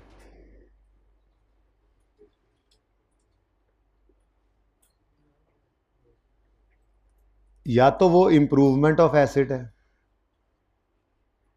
आसान अल्फाज में कहें तो लाइफ, प्रोडक्टिविटी वगैरह बढ़ जाए, इसको क्या कहते हैं जी? Improvement of asset. Improvement of asset का मतलब क्या होगा? Enhancement, increase in productivity, life, efficiency, इसी को कहते हैं इम्प्रूवमेंट ऑफ एसेट, ठीक है ना? अगला नहीं रहा, अगला तो ये है, अगला चलता रहे वो तो ये है सर्विसिंग, रिपेयर, मेंटेनेंस, ठीक है? ये अगला नहीं रहा, ये इम्प्रूव हो गया, ठीक है? या दूसरा रिप्लेसमेंट ऑफ अ पार्ट, ठीक है? एक आपने पार्ट रिप्लेस कर दिया, हयात इंडस्ट्रीज में एडजस्टमेंट भी रहती है, और मैंने जो एग्जांपल डाली है वो वही उठा के डाल दिए ताकि वो भी हो जाए और याद भी हो जाए, रहता था ना जी। Replacement of a major part. भाई रिपेयर, अब अगर नट बोल्ट कोई चेंज किया है तो वो कोई मेजर पार्ट नहीं होता, वो रिपेयर मेंटेनेंस में आता है, ठीक है। इम्प्रूवमेंट ऑफ एसेट, अगर रिकॉर्डिंग क्राइटेरिया मीट करे तो उसको कैपिटलाइज करो। रिप्लेसमेंट ऑफ मेजर पार्ट भी अगर रिकॉर्डिंग क्राइटेरिया मीट करे तो उसे कैपिटलाइज करो, लेकिन इसके लिए एक ज़रूरी शर्त और भी थी, वो क्या थी? Capitalize new and dispose old, ये ज़रूरी है, ओल्ड पार्ट को डिस्पोज करना। देख लेते हैं अभी एग्जांपल, इसीलिए लेके आया हूँ आज। और तीसरी चीज़ है जी मेजर ओवरऑल या मेजर इंस्पेक्शन, ओवरऑल या मेजर इंस्पेक्शन।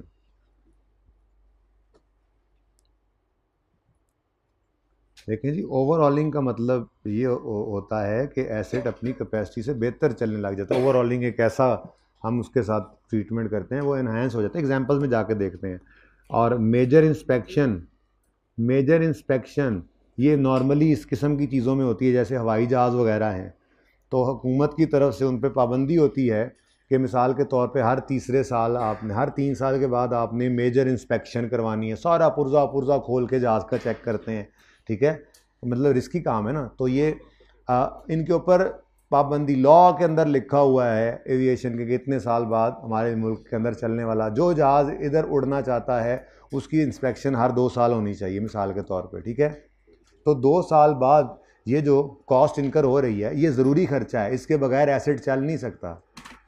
अब ये ना कहना इंस्पेक्शन के बगैर उड़ तो जाता है, मैंने उड़ा के देखा था, भाई उड़ तो जाता है, लेकिन बहरहाल अगर लॉ को देखा जाए तो 2 साल बाद अगर इंस्पेक्शन नहीं हुई तो जहाज़ को ग्राउंड पे होना चाहिए, हवा में नहीं होना चाहिए। तो ज़रूरी खर्चा है, मेजर इंस्पेक्शन हो या ओवरऑल हो, इसको भी आपने क्या करना होता है, इसको भी आपने कैपिटलाइज करना होता है। अच्छा मैंने वैसे ना एक सवाल के अंदर इसको सिर्फ आई थिंक एक सवाल के अंदर ही कैपिटलाइज भी करवाया पहले, और फिर उसको ख़त्म करके अगली भी करवा दी है, ताकि आपको ये समझ आ जाए कैपिटलाइज करना है। और अगर पहले से कोई ओवरऑलिंग थी जो ख़त्म हो गई है तो उसको फिर आपने समझो डिस्पोजल भी उसका रिकॉर्ड करना है, ठीक है ना। तो मैं इसके लिए भी ऐसे लिख देता हूँ कैपिटलाइज न्यू जी। इम्प्रूवमेंट नहीं है, लेकिन स्टैंडर्ड कहता है ये ज़रूरी खर्चा है, इसके बगैर एसेट चल ही नहीं सकता। एसेट को चलाने के लिए सारे ज़रूरी खर्चे एसिड कॉस्ट में ऐड होते हैं। वो अलग बात है कि ये पार्ट की तरह से होगा, ठीक है ना। हाँ, इसकी लाइफ पूरे में नहीं चलनी है ना, अभी देख लेते हैं ज़रा एग्जांपल भी देख लो। यानी अगर हवाई जहाज़ की लाइफ 10 साल है, मेरी एग्जांपल के अंदर ऐसे ही गालिबन इसकी लाइफ 2 साल है, तो 2 साल इसको डेप्सिट करके ख़त्म कर दोगे, फिर नई को ऐड करोगे, फिर ख़त्म कर दोगे। लेकिन ये मेजर ओवरऑल, ये मेजर इंस्पेक्शन, ये है कैपिटल एक्सपेंडिचर, ठीक है, क्योंकि जी अलग से कर लेते हैं, ठीक है जी जी बिल्कुल ऐसे ही है। Carrying amount of previous inspection और ओवरऑल इज डी रिकग्नाइज लिखा भी हुआ है यहाँ पे, ठीक है ना। प्रोवाइडेड रिप्लेस पार्ट इज, यानी कि ये यहाँ पे लिखा हुआ था, ये क्या लिखा है, एनहेंसिंग परफॉर्मेंस और एक्सटेंडिंग इट्स यूजफुल लाइफ, ठीक है ना जी। ये भी मतलब कैपिटलाइज न्यू एंड डिस्पोज, ये डिस्पोज का मतलब निकाल दो किताबों से ओल्ड वाली, दो तो नहीं ना हो सकती, ठीक है। अब ये मैं एग्जाम्पल्स 4 लेकर आया हूँ आपके लिए, वो चारों एग्जाम्पल्स यहाँ पे रेफर कर देंगे, ठीक है। ये आखिरी बात है बस, उसके बाद फिर देखते हैं कुछ और करना है या, ठीक है। अब लालच आ रही है थोड़ी थोड़ी, क्या अच्छा बनाओ। मैं कह रहा था एग्जाम्पल प्लीज़, जब लिख लूँगा एग्जाम्पल आपके सैंडआउट की तो एक ही बार तस्वीर बना लेना, ओवरऑल ही बनाना, मतलब इसके नीचे से मैंने लिखना है एग्जाम्पल 1 एग्जाम्पल 2 इस तरह से करके, और तो कुछ नहीं करना। हाँ, ओवरऑलिंग यही है। इम्प्रूवमेंट होती है, उसकी डिस्कशन फिर कर लेंगे किसी वक्त, फिलहाल ओवरऑलिंग होती है इम्प्रूवमेंट। ये मेरे कहने पे मान के इसकी अकाउंटिंग ट्रीटमेंट सीख लो, ठीक है ना। मेजर ओवरऑलिंग, लेकिन बात होगी मेजर ओवरऑलिंग, ठीक है। मैं आपको स्टैंडर्ड के अल्फाज पढ़ा दूंगा किसी वक्त, अगर टाइम मिल गया आज ही तो मैं देख लूंगा वहाँ से, ठीक है ना। बस major overhauling is capital expenditure, अभी तो उस्ताद कह रहा है तो मान लो। मेजर इंस्पेक्शन और मेजर ओवरऑलिंग, ये क्या है? कैपिटल एक्सपेंडिचर है। खाली ओवरऑलिंग भी फिलहाल कैपिटल एक्सपेंडिचर है जी। Subsequent expenditure explained using 3, 4, 5, 6 examples given in, तो ये 4 एग्जाम्पल्स हैं। आ जाएं अपने हैंड आउट पे। ये लाहौर कलंदर हो गई एग्जाम्पल, सुभान अल्लाह। ये अभी रहती है, ये हमारे कन्वर्टेबल इंस्ट्रूमेंट्स कन्वर्ट कुछ हो जाने हैं, बदतमीज़ ना हो तो लें जी।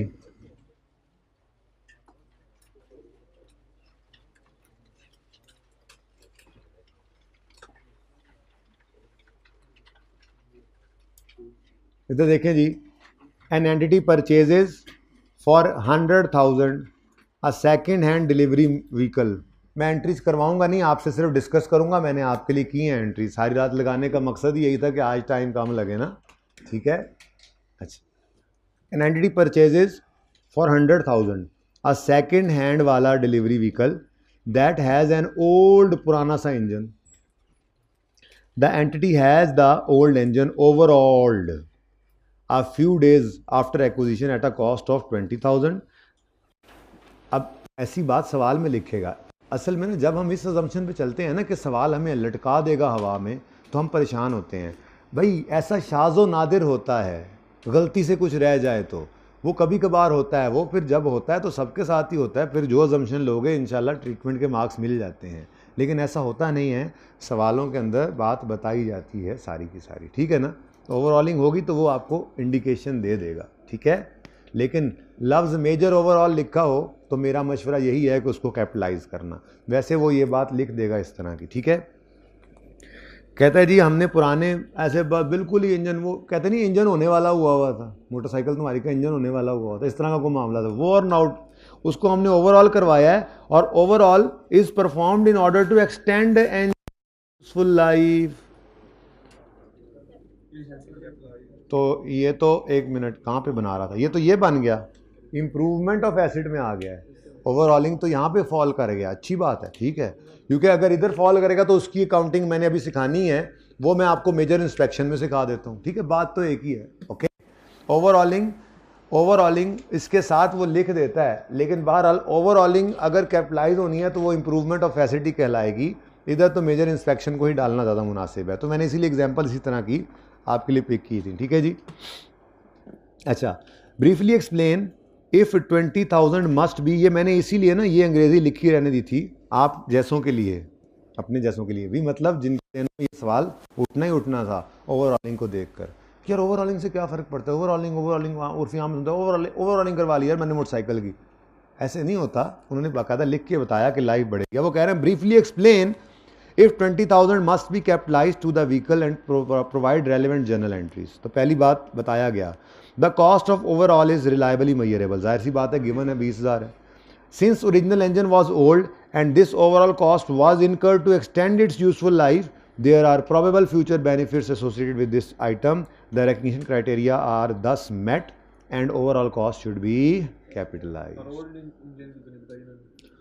भाई वो इंजन वही है, उसको हमने निकाला नहीं है, वो हम आगे जाके निकालते हैं उसको, बल्कि आगे जाके निकालना क्या, HIL वाली एडजस्टमेंट डाली हुई है इधर मैंने उठा के ऐसे, ठीक है जी। भाई एंट्री क्या बनेगी, व्हीकल डेबिट कैश या बैंक। ट्रेड पेबल मुझसे भूल से रह गया, काट दें इसको, बैंक या कैश लिखें। ट्रेड पेबल तो होना ही नहीं चाहिए था, होना भी चाहिए तो सिर्फ पेबल। ट्रेड पेबल तो क्रेडिटर को कहते हैं ना, नॉर्मली इसको नहीं कहते। बहरहाल वो कैश, बैंक, पेबल जो मर्जी हो जाए।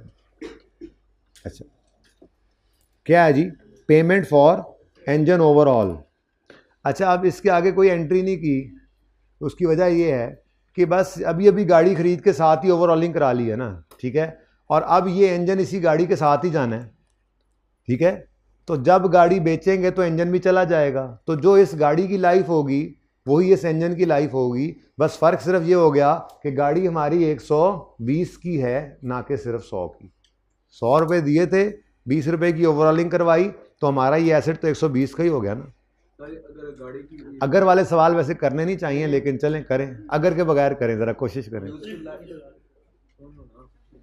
यूजफुल लाइफ गाड़ी की 10 साल, इंजन ओवरऑल करवाया तो उसकी 11 साल मिसाल के तौर पर हो गई है। तब भी 10 साल ही 10 साल करेंगे करेंगे ना। मेरे चांद, 10 साल ही करेंगे ना। आखिरी साल क्या, मैंने वो याद करो, मैंने मिसाल दी थी जी कि गाड़ी दे दोगे, इंजन निकाल के रख लोगे, हर रोज़ सुबह उठकर चाबी घुमाओगे, गिर्र चल रही है, साल पूरा इस्तेमाल करना है, ठीक है। हाँ, अच्छा, तो जी 10 साल, जितने साल एसिड की लाइफ है, ठीक है। हाँ, ऐसा हो सकता था कि ये इंजन की लाइफ 5 साल हो और गाड़ी की 10 हो, तो फिर इंजन को अलग से डेप्रिशिएट करो, कंपोनेंट्स ऑफ एसिड्स अलग करने से काहे हुए हैं, इसको अलग कर लो, ठीक है, ये भी मुमकिन है। अच्छा जी, यहाँ तक कोई मसला? अगर ओवरऑलिंग ने एक्सटेंड कर दिया लाइफ तो this is improvement of acid, तो इसको क्या करेंगे, कैपिटलाइज जी। अगर नहीं, इसके अलावा अच्छा बोलो बोलो।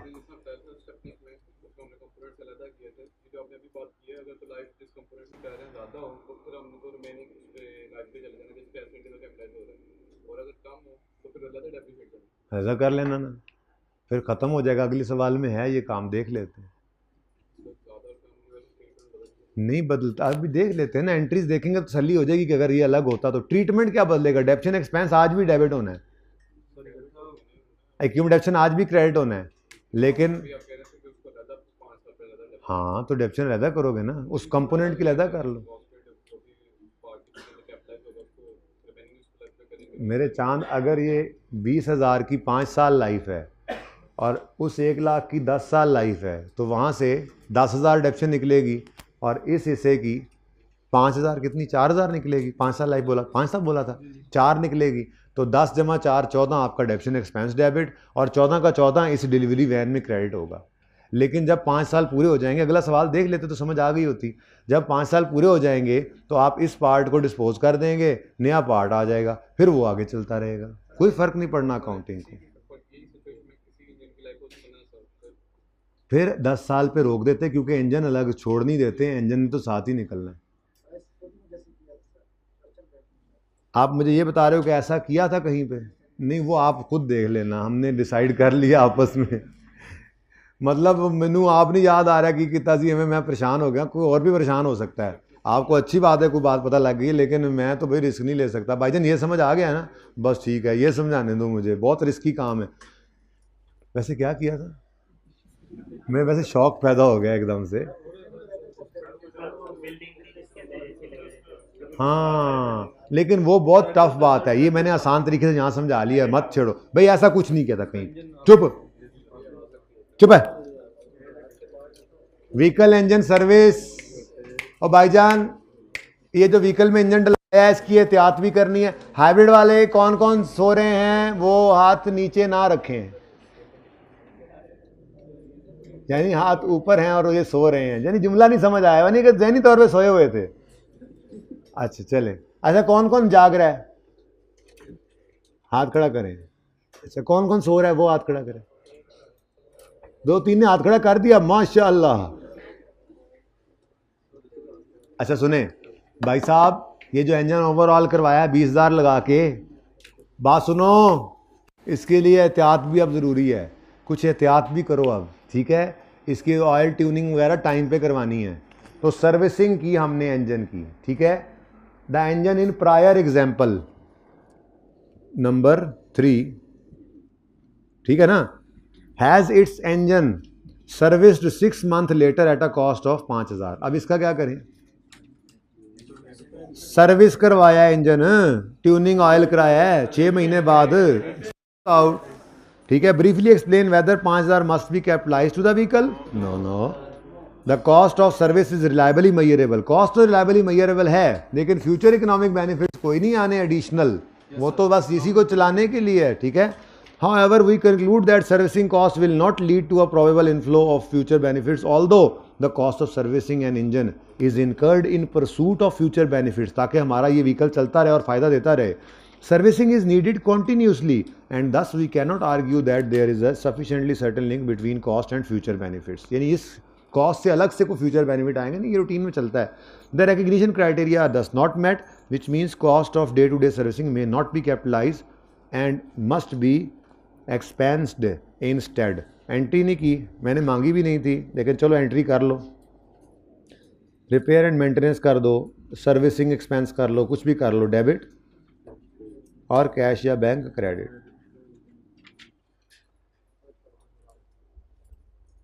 ठीक है जी।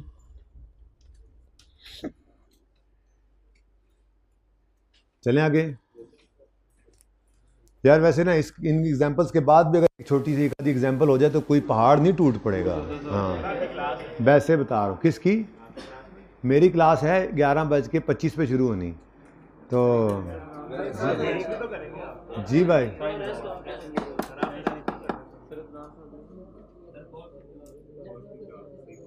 लैपटॉप का चार्जर ले जाएं।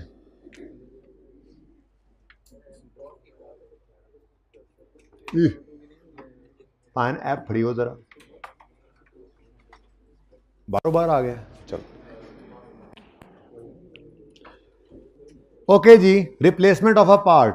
अच्छा अब यहाँ पे मैंने एग्जांपल पहले दूसरी डाली हुई थी, फिर मेरे एकदम से ख्याल आया कि इन्होंने ना फरमाइशियों ने फरमाइश करनी ज़रूर है। सवाल जो छेड़ा हुआ है सर वो हड़प्पा वाले सवाल के अंदर वो एडजस्टमेंट, हालांकि इतनी आसान एडजस्टमेंट है खुद नहीं करनी सर, वो तो करवा दें। तो फिर मैंने भी फनकारी लगाई, मैंने कहा ये एग्जाम्पल करवानी तो है ही, चलो वही उठा। तो मैंने वहाँ से कॉपी पेस्ट कर लिया है, पढ़ें। One of the vehicles of HIL, थोड़ा सा अंग्रेजी ऊपर नीचे की है, मतलब एक आधी जगह पे, मतलब कहीं ईयर एंड वगैरह डाला है मैंने रिक्वायरमेंट के अंदर, ये जैसे one of the vehicle of, ये ऑफ HIL नहीं लिखा हुआ था इस सवाल के अंदर, तो वहाँ पर तो HIL का सवाल चल रहा था ना।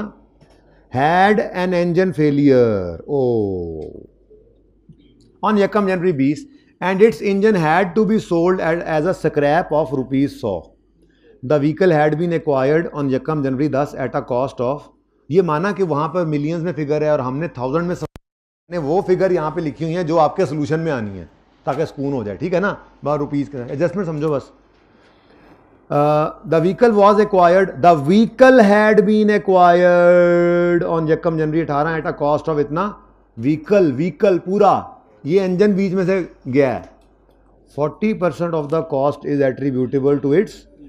अच्छा यानी कि 2500 का 40% कितना बनता है? 1000 इसमें इंजन का है, ठीक है। पढ़ लो हूँ इनू, इसको लेके आओ, डेप्रिशिएट करके डिस्पोज करो और फिर नए को। ये कोई ऐसी कोई रॉकेट साइंस नहीं है, सिंपल डिस्पोजल सिंपल एडिशन जो पहली 2-3 क्लासों में आप पढ़ते हैं, ये वही होता है। बस एक पार्ट निकल जाता है दूसरा आ जाता है। हाँ उसकी डेप्रिसिएशन को मैनेज करने का तरीका बता दिया है। अगर उसकी लाइफ साल एसेट से कम है तो कम साल पे करो और फिर चेंज कर लो, और अगर ज़्यादा है तो जितना अरसा एसेट इस्तेमाल करना है उतना अरसा ही वो इंजन भी साथ है ना, तो तब तक ही करो बस।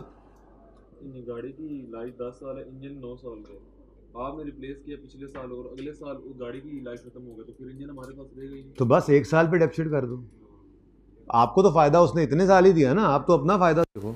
मतलब अब इंजन डलवा लिया तो 3-4 साल यूज़ कर लो यार, लाइफ ख़त्म होगी क्या मतलब? यूजफुल लाइफ के एंड पे गाड़ी चीख मार के बिखरी पड़ी होती है? ऐसे तो नहीं होता। मतलब खुद एप्रिशिएट भी चलता रहता है यार। अगर इंजन नया डलवाया तो कुछ चेंज इन एस्टीमेट कर लो, ठीक है। थोड़ा यूज़ कर, मेरा मशवरा है यूज़ कर लेना, ठीक है। तबाह दे। अच्छा जी, सुने।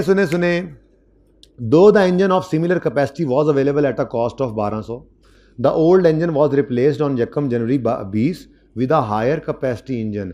भाईजान ये सिर्फ परेशान करने के लिए दिया हुआ था। अगर 1200 वाले से भी रिप्लेस करते तब भी इस 1200 वाले को एडिशन के तौर पे लेते, और महंगा भी हो गया ना, कुछ अर्सा गुजर गया, आजकल इंजन महंगा हो गया, ठीक है।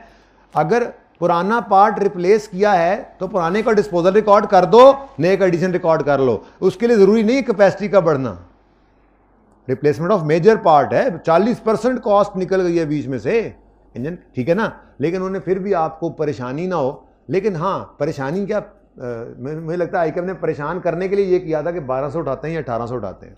तो भाईजान हमने 1200 वाला इंजन नहीं लगवाया, वो कहता है अवेलेबल तो था लेकिन हमने 1800 वाला लगवाया, ठीक है। तो सही है, हम कौन सा एक्सचेंज की ट्रांजैक्शन ढूंढ रहे हैं? सिंपल पुराना डिस्पोजल है, जगा दो इसको, बस काम खत्म हो गया भाई, कोई नहीं, खैर है, ठीक है। अब सबसे पहला काम पकड़ो इस 1000 को। डेट ऑफ परचेज है इसकी यकम जनवरी 18, और डेप्रीसिएशन रेट ये मैंने सवाल में लिखा नहीं है, ज़रा ओरिजिनल सवाल से देख, ये मिस हो गया। 20% है। सवाल ओरिजिनल में सामने रखना भी चाह रहा हूँ फिर भी। जी बेटा लिखा हुआ मैंने सोल्यूशन में, तो मैंने देख लिया था ना सोल्यूशन, सवाल कर रहा था ना देख के वहाँ से, लेकिन आपके लिए तो नहीं ना लिखा हुआ इसमें। जरा क्वेश्चन में आपको दिखाकर वहाँ से फिर मैं लिख देता हूँ। सफ़ा कौन सा है सवाल का? हड़प्पा, मोइंजोदाड़ो, टेक्सला, हसनबदाल, पिंडी पिंडी, नारोवाल से बहुत आगे निकले हैं। तो मैं हसनबदाल पहुंच गया, मैं पेशावर की तरफ जा रहा हूँ, तुम नारोवाल ले आओ वापस। एडा मैं इमरान खान हूँ, हेलीकॉप्टर पे जा रहा हूँ। अच्छा जी, इधर देखें जी, व्हीकल का 20% रिड्यूसिंग बैलेंस मेथड था। I am really very sorry, मुझे यहाँ पे ऐड करना चाहिए था, आप लिख लें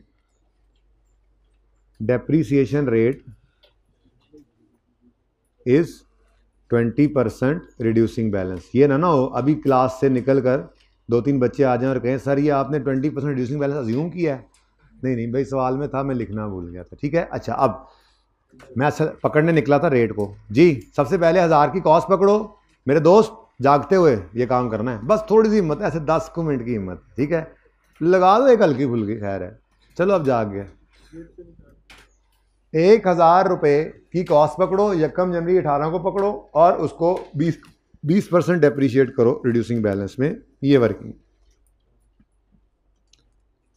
1000 रुपया यकम जनवरी 18 पे 1000 रुपये का खरीदा था पहले साल, पूरा साल डेप्रीशिएट नहीं हुआ क्योंकि यकम जनवरी 18 को था हमारा ईयर एंड 30 जून वाला है। ठीक है, 100 का डेप्रीशिएट हुआ, 900 रह गया, 900 पे 20% रिड्यूसिंग बैलेंस है 180, फिर 720 पर, लेकिन 6/12 क्योंकि यकम जनवरी 20 पर हादसे का शिकार हुआ, तो हमारे पास ये फिगर हमें रिक्वायर्ड होती है। क्यूमुलेटिव ऑप्शन ऑफ डिस्पोजल आ गया, कॉस्ट पहले अवेलेबल है, नए की कॉस्ट ऊपर अवेलेबल है, कैश 100 रुपया सोल्ड एज स्क्रैप, वो भी याद आ रहा है, तो एंट्री हो गई जी। सबसे पहले तो डेप्रीशिएट करो, इस साल की डेप्रीशिएशन की एंट्री नहीं भूलनी, डेप्रीशिएशन एक्सपेंस डेबिट। ये देखो हमारा ये साल है ना, तो ये डेप्रीशिएशन पहले रिचार्ज भी तो करनी है।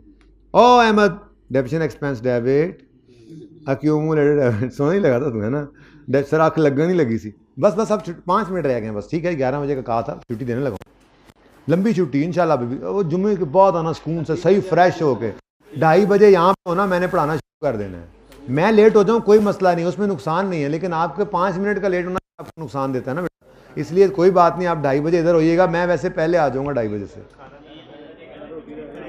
अच्छा, फिर 2:45 कर लें बस, इससे ज़्यादा नहीं हो सकता। देखो ना, 2:45 शुरू करोगे तो 3:45 से 4:45, 4:45 से फिर 4:15 के नज़दीक जाते जाते कोई 1.5 घंटा बनता है। अगर 3 बजे करोगे तो फिर असर के लिए 5 बजे छोड़ना, तो 1 घंटे में कुछ इफेक्टिव काम नहीं हो सकना, थोड़ी विंडो लंबी कर रहे हैं। ठीक है, कोशिश करिएगा 2:30 पे आने की, लेकिन मैं आपका वेट करूँगा 2:45 तक, यहाँ पे आ जाऊँगा, कोई छोटी मोटी बात हल्की फुल्की ऐसी डिस्कस कर दूँगा जो आप चलें 2:45 बजे तक आप लोग, लेकिन फिर 2:45 बजे यहाँ पे होइएगा, इसको इंश्योर कीजिए जी बेटा।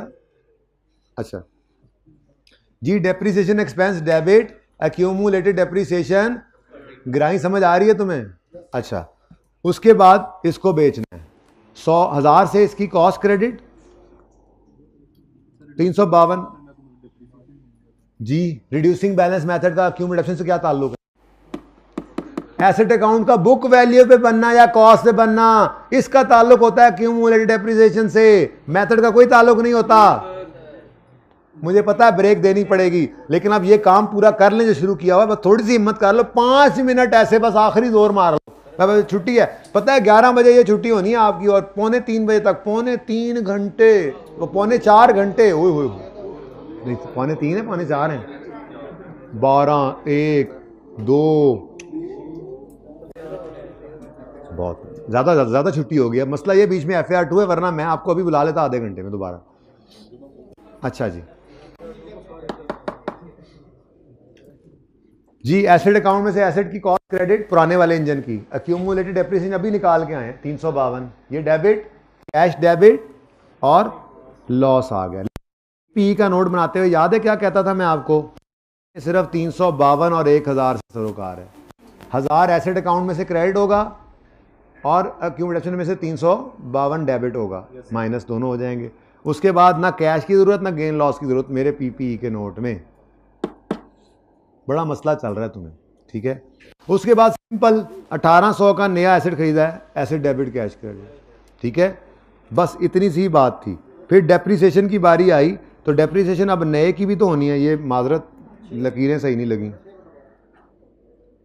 ये लकीरें ऐसे चल रही थी, ठीक है ना जी। 6/12 होगा जी, 6/12 होगा। आंसर तो सही लिखा हुआ है ना, कोई बात नहीं। ये देखो ना, अब जैसे जैसे ये आगे जा रहे हैं सवाल, ये बिल्कुल एंड पे मैं बना रहा था, ओए होए होए, 2 बार मेरी आंख लग गई, कहीं पे हो गया ना फिर। तो आप भी ऐसे ही जज्बे से पढ़ा करें फिर जब पढ़ रहे होते हैं। 1 मिनट, ये डेप्रिसिएशन की एंट्री आ गई समझ में। अब पहले मैं सवाल में ज़रा इसको नोट करवा दूं, फिर आपका सवाल का जवाब भी देता हूं, ठीक है। 31 दिसंबर लिखा हुआ है कहाँ?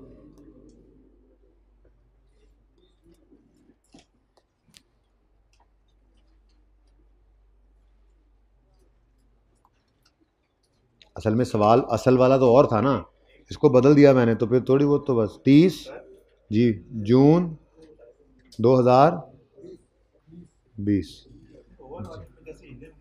अभी ओवरऑलिंग की बात नहीं हो रही, इस एडजस्टमेंट को कर लें, जो गुजर गई है अब उसको क्लास के बाद बात करना जी। ये दोनों ही होता जी बेटा।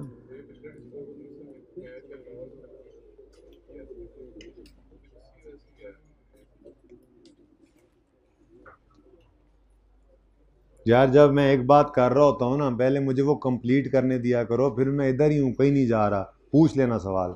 ये एक एडजस्टमेंट चल रही है ना, इसको छोड़ के हम किसी और तरफ कैसे जा सकते हैं? भाई आप बातें क्यों कर रहे हो यार? आप इधर हमें छेड़ के फिर बातें शुरू कर देते हो, फिर हमें छेड़ लेते हो, फिर बातें शुरू कर लेते हो। यार हम छेड़ने के लिए हैं यार आपके? यार हम छेड़ने वाली चीज़ हैं यार, हद हो गई यार। यार ऐसे करते हैं ये लोग। तुमने माइंड तो नहीं किया मैंने तुम्हें उस जगह से इधर बिठाया ना? अगर तुम्हें यहाँ बिठाता ना तो सर दुख गया होता अब तक। जिसको वहाँ बिठाया है, किधर है वो दूर है, सुकून है क्लास में। और तुम्हारा एहसान है मुझ पे, अगर तुम्हें बुरा नहीं लगा तो, और इन सब पे भी तुम्हारा ये एहसान है। लें जी, हड़प्पा आ गया, चलो जी हड़प्पा आ गया, सवारियां ले आ जाओ, हड़प्पा लिया। ये जी पहली entry, depreciation debit, accumulated depreciation credit. इन्ना लिल्लाह, ये है ये। अच्छा, अब डेप्रीसिएशन जो है ना, वो मैं आपको बाद में दिखाता हूं इसकी, ये 1080 कैसे बना है। लेकिन इस 1080 के अंदर, इस 1080 के अंदर ये 72 तो पड़ा है। Depreciation expense debit, accumulated depreciation credit. Done हो गया, पहली एंट्री हो गई। दूसरी, अक्यूमुलेटेड डेप्रीसिएशन को डेबिट करो 352 से, ये आ गया। कैश नहीं लेना होता हमने। एसेट को क्रेडिट करो 1000 से, ठीक हो गया। आगे बढ़ो, एसेट को डेबिट करो 1800 से, आगे बढ़ो। 180 से डेप्रीसिएशन को डेबिट करो, ये भी इसमें पड़ा हुआ है, ठीक है। अब रह क्या गया? ये ओपनिंग थे पहले से पड़े हुए, और तो कुछ नहीं रह गया। अब डेप्रीसिएशन की कैलकुलेशन इस सवाल में, ओरिजिनल वाले में देखें, 1068 कैसे बना है? 1068 बना है, कितने वे, ये 180 भी आ गया, अभी मैंने आपको दिखाया है, और 72 भी आ गया। बाकी ये ओपनिंग एसेट्स की डेप्रीसिएशन है, ये निकल आनी थी, और ये सवाल में आपकी एडजस्टमेंट पूरी हो जाती है। ओपनिंग उठा लिए, ये ओपनिंग के ऊपर जी, हाँ हाँ, कॉस्ट ऑफ, बाकी अब उसने ये तो नहीं कहा ना व्हीकल के साथ इंजन निकाल के रख लेना, तो बस आ गया है वो, उसको करो आगे डेप्रीशिएट। भाई पार्ट निकल गया ना, जो पार्ट निकल गया, जो नया आया है, बस उस पर 20% रिड्यूसिंग बैलेंस लगाना है। सवाल ने बताया हुआ है ना रेट वगैरह, तो वही लगाएंगे ना। अच्छा जी, सवाल को किसी वक्त बैठ के एक सीटिंग में कर लीजिएगा ना, इंशाल्लाह अफाका महसूस होगा। अच्छा जी, अब आखिरी रह गया है,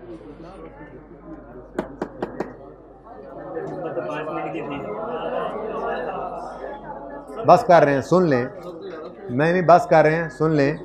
वैसे ही अगला सवाल देख लें है क्या इसमें, बात सुने। इसमें मेजर इंस्पेक्शन है, इस साल में लॉ पास हुआ, हमने एक इंस्पेक्शन इस साल में करवाई है, 2 साल बाद करवानी थी, मैंने 3 साल की एंट्रीज मांगी हैं, तो तीसरे साल में जाके इसको दोबारा से करवाया है, ठीक है, ताकि आपको डी रिकग्निशन भी आ जाए। वैसे रह ये इतनी सी चीज़ ही गई थी, ये 4-5 एंट्रियाँ थी। चलें ठीक है, पार्ट 3 हम इंशाल्लाह 2:30 बजे स्टार्ट करेंगे, 35-40 तक, 45 2 लेंगे। ठीक है जी, अल्लाह हाफ़िज़।